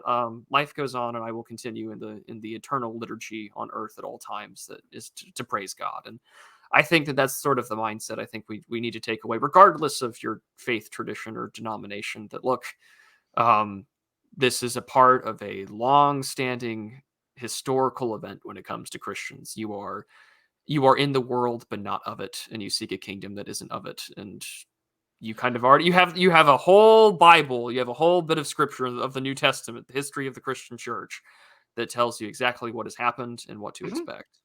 Well, and I had a very wise New Testament professor who said, all of the conditions of Jesus' predictions of the end of the world have all been sufficiently fulfilled that it could happen anytime. And Jesus warns you, if they say, go out here and you'll find him, and go out there and you'll find him, but he's not going to be there. And the prophet said, he says, when the end happens, you'll know it. And if you don't know it, it probably isn't happening. Exactly. So there, and I think that it's good for many of us on the online right, who, I think, some of us kind of secretly want the end to happen, because we'd like to see it as, there is this unfortunate tendency on the right to believe that ideas are all it will take to change the world, and that if we just get the right politician in place, everything will be different, and we don't have to do the work. And the one thing that the left has realized is that, like, dude, you got to do the work, and Yeah. so many on the right are starting to come to that realization that we have to build networks. People have to have a patronage reason why to vote for us. They have to benefit materially from us. They have to feel like their life is better by being part of the right, and they don't right now. And it's it and so we can look for messiahs, and we can look for savior figures, and I think we really like to do that sort of speculation, but really in the end, when the quote unquote man of destiny comes, you'll know he's the man of destiny. Well, and then scripture also warns us he may not be the guy you think he is, because the antichrist has a strange way of imitating the real deal, right? So the guy that you put your trust in may not be the one that you want to put your trust in. Again, be vigilant, right? So there's a lot of warnings out there, and I think that's why, um, in some ways, Voltaire was not terribly off base. Again, the woke are more correct. Of it. Candide, right? Just tend your own garden, and I think there is a lot of I was about to say, I don't know how well Covey Féanon would like to be compared to Voltaire, but just random bits just hit you, like you can find bits of wisdom everywhere, right? I mean, Ecclesiastes is the same, right? So, eat, drink, and find um, satisfaction in life before the Lord, find satisfaction in your work before the Lord, because God gives you food to drink, God gives you work to do. And I think a lot of um, Christian life is about the small ball. We want to be men of destiny and do significant things, whereas a lot of living before the Lord is just enjoying the mundane things of life that He has given you. But also a lot of building a flourishing community is about doing all of those mundane things that allow life to flourish, to eat and drink together and work before the Lord, which many of us don't, because we're chasing after all the other stuff. We don't pay attention to all the other little things, right? And that's part of the challenge that we have is, and maybe as things press upon us from outside, that'll encourage us to focus on the things that matter. But we have time right now, so why not? It's encouraging to see people doing it and talking about it online. I mean, I know most of us look at it and think, um, well, okay, like, how traditional is it to go out to the farm and then live your farm life through social media? But it's part of, everything is commoditized today. So that, there's it's steps and stages, I guess, right? So um, today's kids are not the kids of yesteryear, right? yeah, and I think that at the same time, right, one of the things that has been a lot of discussion on the online right is we have all these little cults of personality We that do. we all have a following, and we all sort of engage in the troll gaze. We all want to say things that are as bolsterous and outrageous with authority. That way, people can follow us, and our tweets can get like a million views or whatever.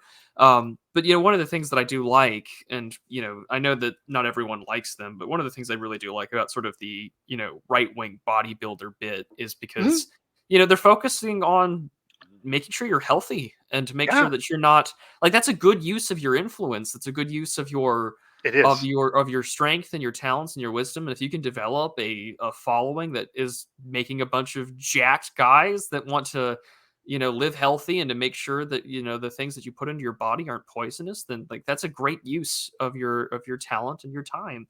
And I mean, it says in the Wisdom of Sirach that the test of a man is by the way he reasons. And I think that Satan, in a lot of ways, is a rationalist, where he will try and beguile you with false Mhm. senses of logic and reason.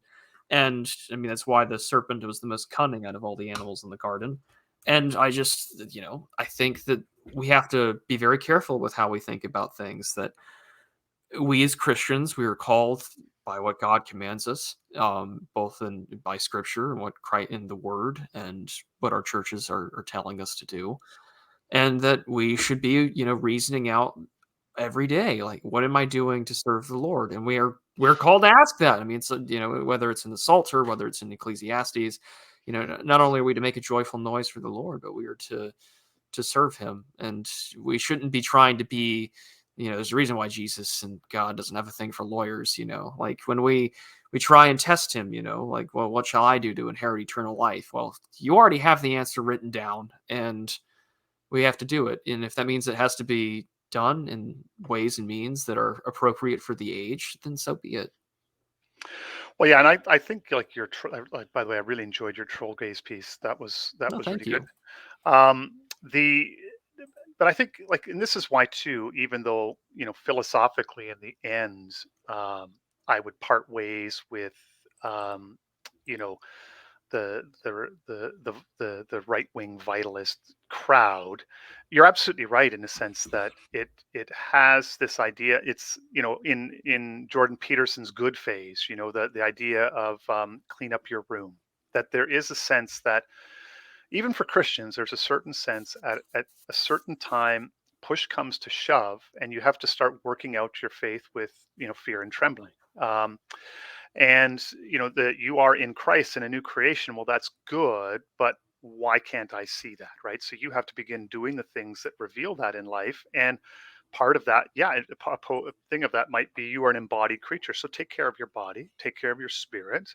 Don't it learn the ways in which the regime is shaping your mind through propaganda, and if you have to, maybe opt out of some of them to gain your thoughts back, because many struggle with dealing with that. It's not everybody can look propaganda in the face and sort of always see the tricks that are being used on them, right? And so that's another role that we can have, is to point people out. And so if you realize you can't handle that, maybe your decision is to step away and just gain your thoughts back a little bit, right? But there's all these things that we can do in a positive way, and this is the whole nature of discipleship, right? Taking each of these steps to sort of pull back the veil so that people can see who you are in Christ. And I think that maybe more so than anything else, like as valuable as reading, say, a Carl Schmitt is, or a James Burnham, you're probably far better served to work on your relationship with the Lord. And the world would be better served. Um, I said that just before we went on the air, I was writing a rant treat about the reversal in today's society, about how the left are actually the conservatives today, and because conservatism traditionally is the group that is preserving power, right? So they are trying to maintain the institutions that you know keep and support their power. So those are the conservatives, are always those group. But I said that the reversal has come in a sense because they've used progressivism to co-opt the left. So now they're working hand in hand with the bourgeois business interests to maintain their power and to achieve utopia through managerialism. But they vent their revolutionary spirit on those who are quote unquote backwards and holding back progress, right? So now the backwards people are the churches, right, with their backwards morality. So I said at the end of the thread, I just said, listen, if you want to be a real rebel, um, don't have sex before marriage. Don't pollute your brain with pornography. Get married, stay married, have kids. Don't be gay, don't be lesbian, and don't be an alphabet person. And just and then beyond that, um, you know, read your word, pray, go to church, be part of a vibrant Christian community, and you will have done more to destabilize the regime than most. Which is, and that's for me where it's really at. If like you do those things, you will put the fear of God into the regime, because that's what they hate. Absolutely. I don't have too much to really add there. I mean, I think that Yeah. I, this is a piece that and there's a gentleman out there whose Twitter handle and name actually irritates the absolute tar out of me.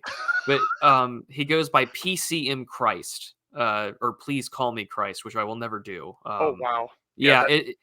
he's this like, I guess he's sort of on this like Nietzschean train or something. But he wrote a piece about how Cthulhu swims right, and he was more Oh or my less, word. yeah, he was embracing the idea that like, look, we are the subversives. We are this like destabilizing force. Like we should take action. We should do what we can to subvert this like progressive like fake and gay system.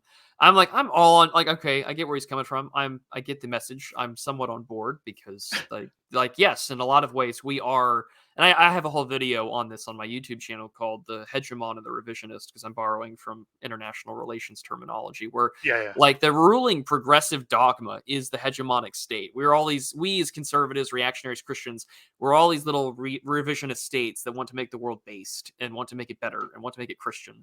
And so we're not the dogmatic order of the world. Like we don't adhere to progressive orthodoxy. And he's sort of articulating the same thing, but he's just saying like, oh, Christians, they just wait for the return, they don't do anything, whereas we should be vitalists and do things. And I'm like, Really. historically illiterate, but like he's just like he's like a lot of young men, I guess, sort of like raging at things. I actually don't know Oh how yeah. old he is, but to me it's just like, great, like you're halfway there, you're just not there all the way yet. Well, um yeah. This brings it back to like my piece that published yesterday, right? yeah, That the idea of the Christian nation, right? Like, you know, yeah, it might be great to take back America, but what Christians have to realize is that we win by surviving, by just being there. Because as Augustine pointed out to with Rome, the church is running on a different like ours is a different historical narrative. And so if we are here after America is gone, we've won. I mean, Christ has already won, but we as the church has already have won. And this is the thing that I think that irritates the regime so much, is that implicitly, and this is the sort of, this is why in some sense there's an argument that can be made that the regime is actually demonic, is that that the spiritual entities that are pushing the regime know that the all that Christians have to do is just be there, and they win, because America will crumble and fall away, and Christ Church will remain, and then we win. Well, there'll be another regime, there'll be another Rome, another America, another 1,000-year Reich or whatever, and the church will still be there until Christ returns. And this, I think that a lot of things that Christians really like. That's why you've got to go back to the basics of who we are. So the most rebellious thing that we can do, the most world system defying thing that we can do, is just to be a Christian community, as a Christian community. And you're thinking, is it really that easy? And I'm like, yeah, well, it's not that easy, but it really is that simple. And if it grows out more to that and becomes more complicated, where we back into being involved in politics, or God calls us into being involved in politics, or we're pressured into having to do the necessary thing of taking up arms to defend ourselves. Okay, we'll cross those bridges when we get to them. But at heart, what we're about is being the Christian community and just being here after you're gone. yeah, absolutely. And I mean, when it comes to organizing, right, I mean, this doesn't mean that we stop doing what God commands us to do in respects to loving our neighbor and treat them as ourselves, but also that we are permitted to gatekeep, fellas. I wish people would Yeah, remember that. I mean, it's literally in Second Thessalonians. If anyone refuses to obey what we say in this letter, note that man and have nothing to do with him, that he may be ashamed. Do not look at him upon him as an enemy, but warn him as a brother. It's just like, you can gatekeep, you can warn yeah. people, Treat him like as you would an unbeliever. yeah, you've got you've got some prerogative to not let yourself be infiltrated What you and, and, what you and bind on subverted. earth will be bound in heaven. What you loose on earth will be loosed in heaven. This is why the reformers talked about the marks of the church. And this is the one of the things that disappears, is that you lose focus on this idea of church discipline. You know, and it reaches its zenith with the conflict between Gregory and Henry, right? Where the medieval church versus the medieval state, in a sense, where he was made to bow before the Pope. But there is this sense that really the power that the church has as a community is this power of discipline and discipleship, the ability to say, um, you are no longer one of us. I'm sorry, but you are not. We don't see evidence of conversion and faith. There's just no um, uh, there's no authentic expression of it. And so I know you want to be a part of us, but really you're not, and you're a corrosive influence on the body. So we're going to continue to pray for you, but you are as an unbeliever to us, and an object of conversion, conquest. Yeah, I mean, even for as an example in respects to my own life, right? Like you do have to rely on the community and ways in which to keep things orderly, even in times where there may not be a priest or presbyter there available to you. I mean, right now my parish is without a priest, Mm. which has been very difficult for these last several months. But it has been a test of our faith to gather together. Where two or three gather, I'm there with you. Hmm. And we do every Sunday. I mean, we have services that we can do without a priest. So I mean, we still have our church life going. It's just not as liturgically full. No. But like we're all there to make sure that we're not falling into despair or despondency, these sort of really grave vices that can definitely ruin you. And I think that's going to just be those sort of things. I take pride. I don't want to go like I'm not being prideful, but I am proud of the fact that we are capable and able to still maintain our numbers and to still bring people in these times. And that is something I think that we're going to have to do, because there will be a day where you don't have the explicit permission of the state to exist. And No. there's going to be a lot of people that will be terrified by that and just stop going. Oh, And absolutely. Well, they and I did mean during COVID. and I mean they did during COVID. How many churches shut down during COVID and never Oh, came back? and How many even people left the church, and how and many never came back? pastors that did not want to be like Arrested. militantly political, but quietly after the fact admitted, I think we did the wrong thing. Yeah. That we should have, without being overly, we should have just politely said to them that no, you cannot do church remotely. That's one of these pieces that I mean to write, and like why you can't have real community online. You Is can't. no, This it's is part. that was my like big crusade in 2022 was I called it digital deracination. You will be uprooted from your community, your language, your home, Yeah, and what's immediately outside your window through online community. And a really striking example, and I use this one all the time. This is that I talk to Conscious Caracol pretty regularly. Like we have sure. chats that aren't recorded. He's a friend of mine, and he's Yeah, in yeah, South Africa.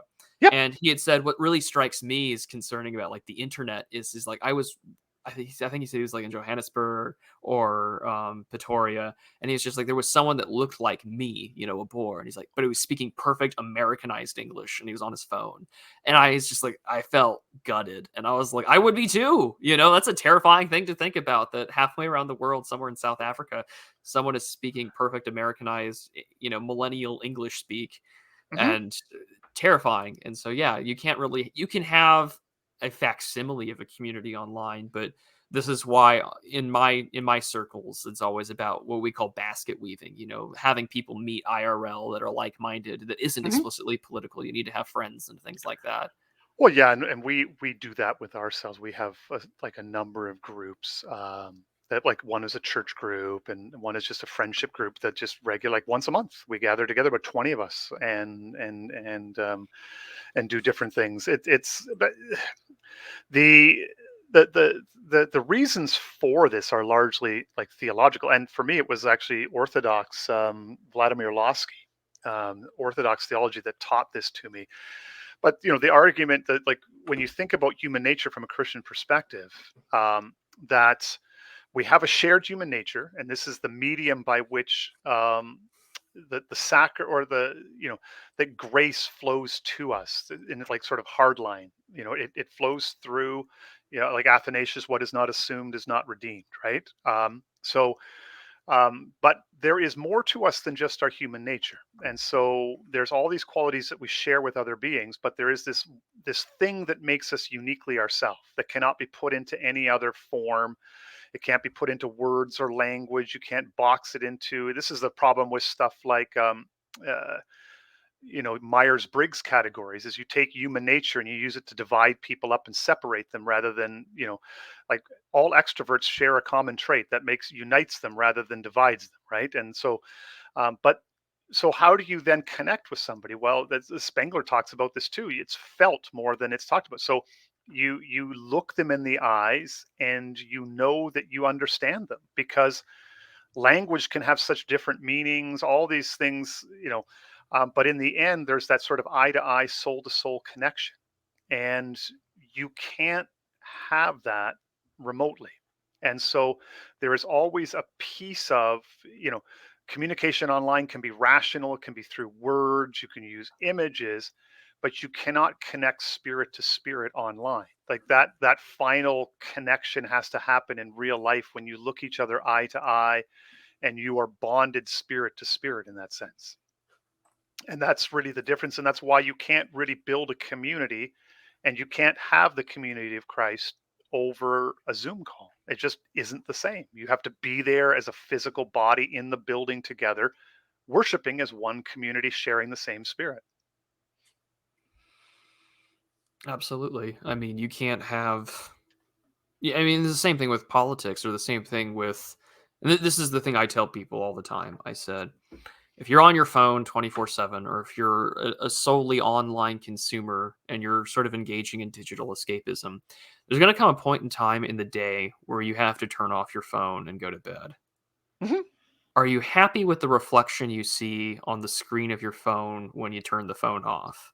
And if you're not, that's a pretty clear indicative sign there's some things that you should be doing that aren't online. And and I hate it when people say log off, or or they make fun of people telling you to log off or touch grass, and it's just like, your mental state will appreciate it if you get away for a little bit. You're having friends and things like that will do it. And I have a knee jerk reaction to it, because I mean, like, for a living, I have to turn on this like light switch and be sociable and do business development and engaging in things like that. I have to be like the talk of the town, so to speak, right? But I really can't. I really don't like doing it. Exactly. I fight all of my misanthropic urges when I go out to these like little business networking events and shake hands and rub shoulders and things like that, which is fine. I can do it very easily. I got that skill from my father, and Yeah. I'm very thankful for it. Schmoozing is a skill. Schmoozing, yeah, it's a skill. Schmoozing is a skill. It's a skill, and Underrated, but it's it an is a skill. underrated skill, and men should learn it, not in the PUA You, sense, you, but I you mean know in the who the business sense. this will freak you. You know who is the master of the schmooze? Who's the master of the schmooze? Bill Clinton.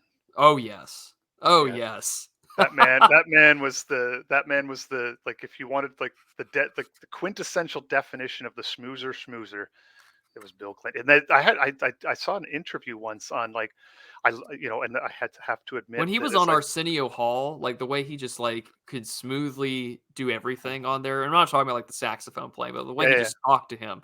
Like, there's no one else that's done it like that since him. No, and somebody was analyzing like all the little things that he does naturally, and I thought I can learn a few because I'm naturally a schmoozer myself. So it's like the way you shake hands, his use of touch is genius, Oh and it's yes. just natural.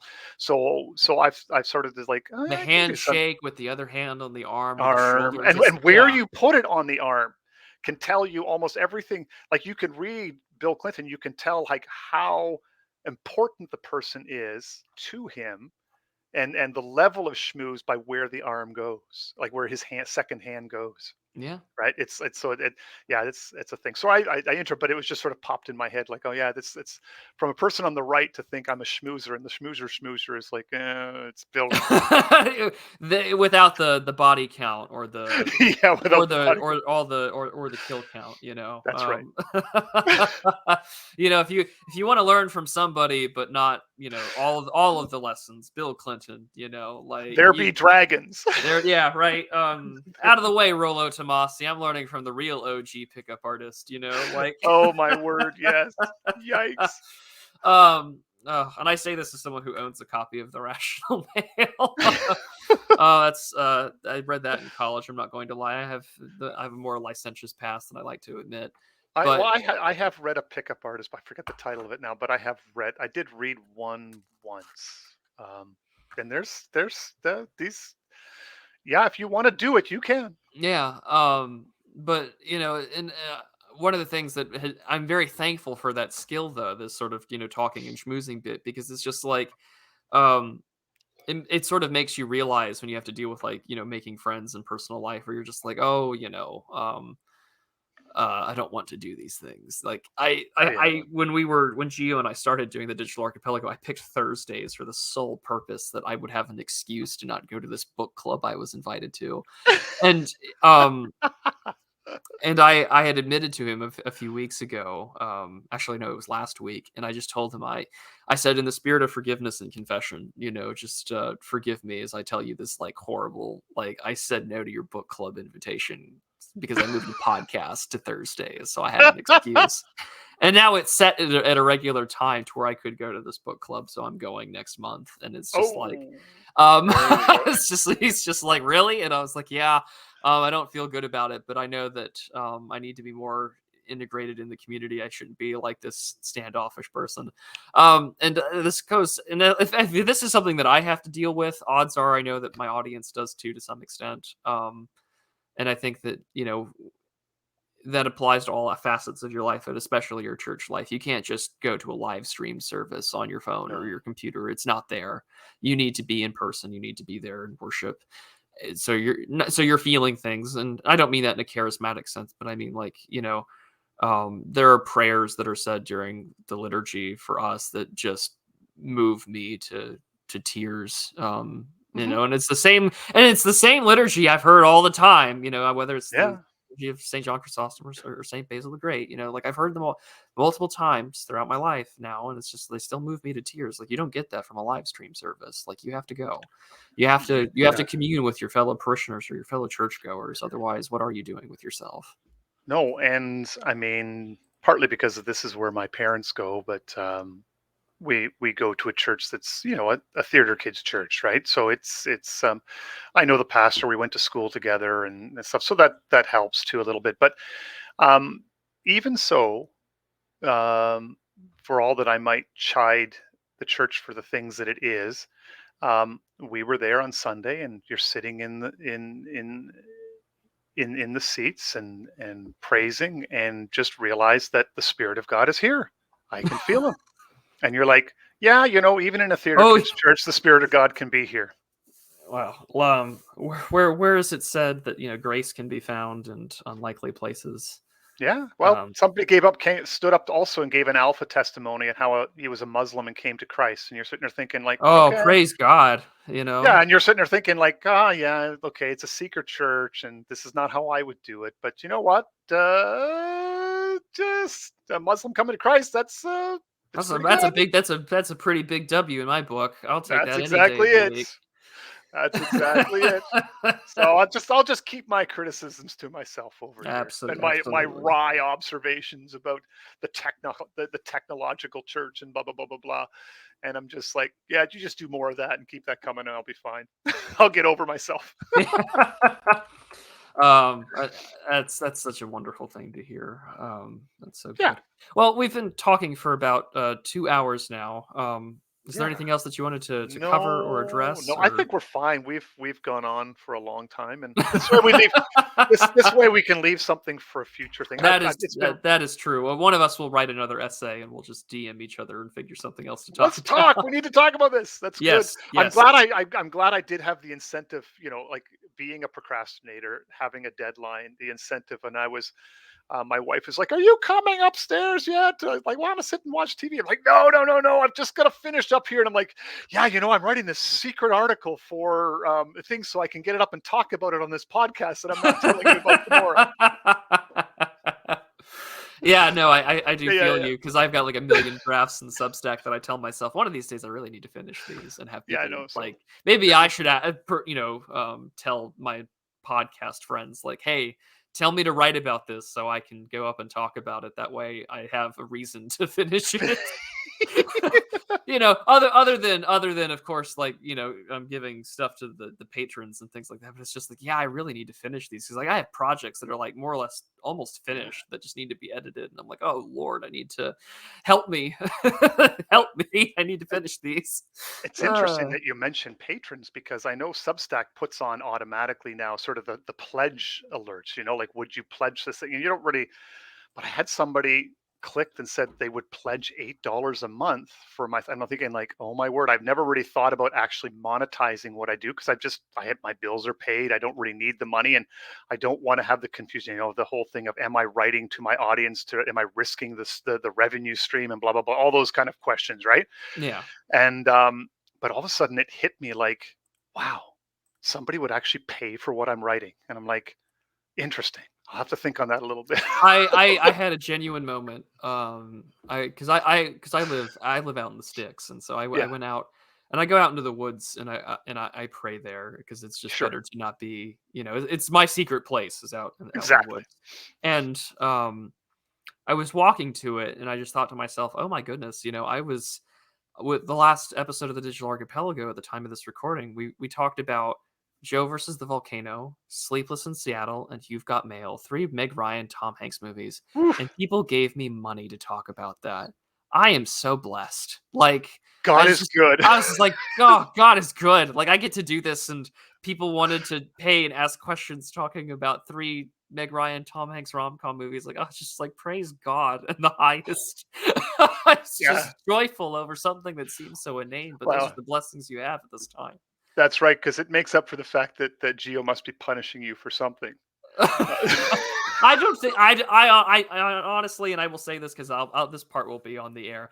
I love the fact that Geo tests my patience and my Oh, boundaries on things. I think it is a good spiritual test of oh both yeah. brotherly love, but patience, and to not be so quick to get flustered and angry. And for that, I am always, for Oh, however long the podcast goes, or however long my relationship working with Geo goes, I will always be thankful and praise God for that he opportunity.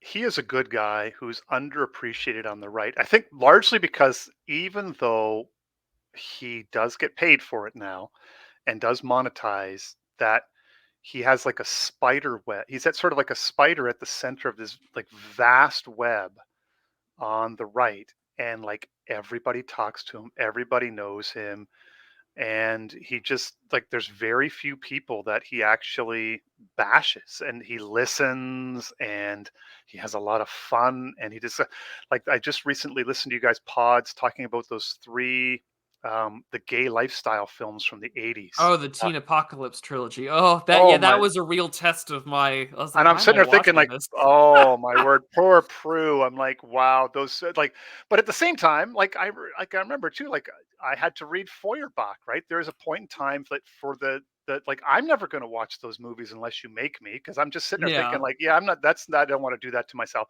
But at a certain point in time, somebody has to, because somebody. It's good for people to have that conversation at some point.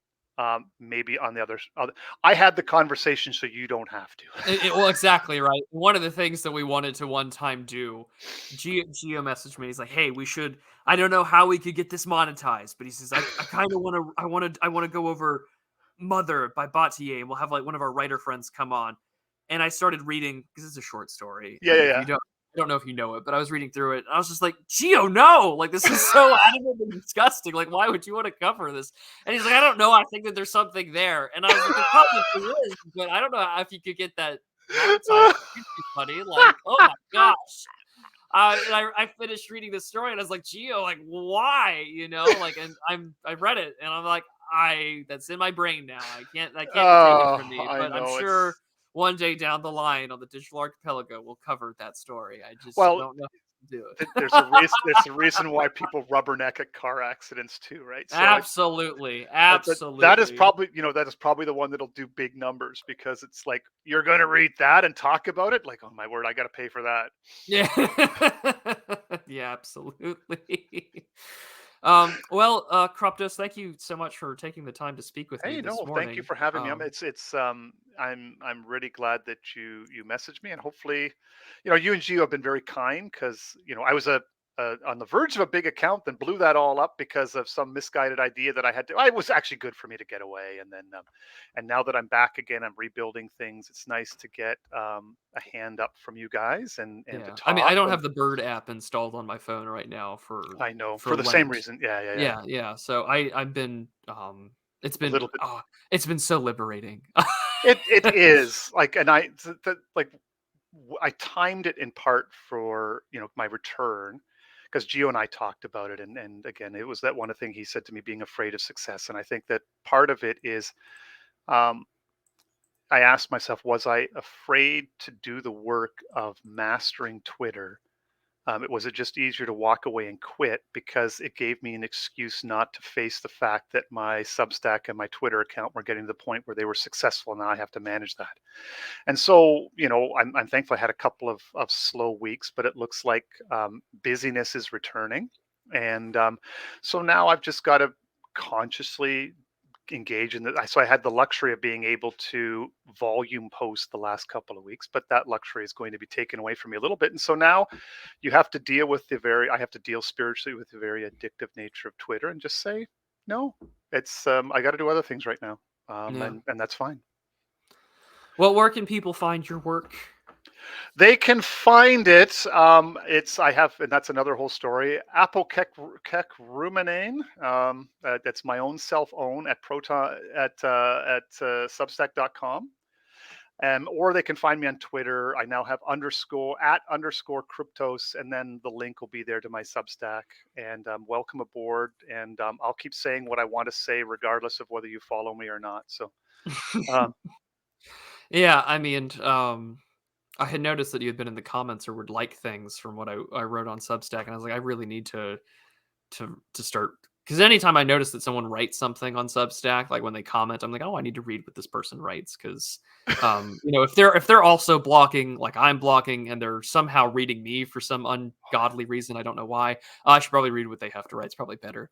And I've done that with like several people now, and I'm like, okay, like you're good. well, thank you. Johan on, I think his Substack's called like Becoming Noble or something, but like, yeah, I'm very lucky to have these writers in my circle or in my like radar. So your links will be posted down below in the description. So Yeah. So now uh, has this been actually going out live right now? no, no, no, no, Oh, no, no, I didn't do no. it. Yeah, no, no, This has that's been fine. recording. I'll probably Yeah, that's what I post this figured. up later today. Okay, awesome. Yeah, if this were live, I'd be changing my profile picture like this, and Okay. we'd be going to the super chats right about now, to Okay. Yeah, sneak them yeah, on over. But no, uh, yeah.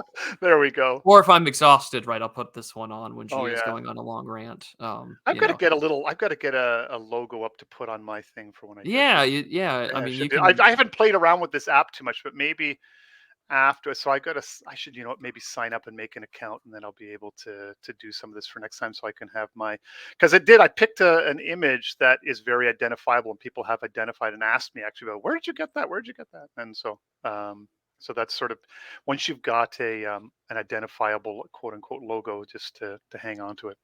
Oh yeah, I'm very thankful to my friend Dora the Stormer, as he goes on Twitter. He's the one who's done all my artwork for the channel, Oh and yeah. can't get enough of the frog, so it all works out.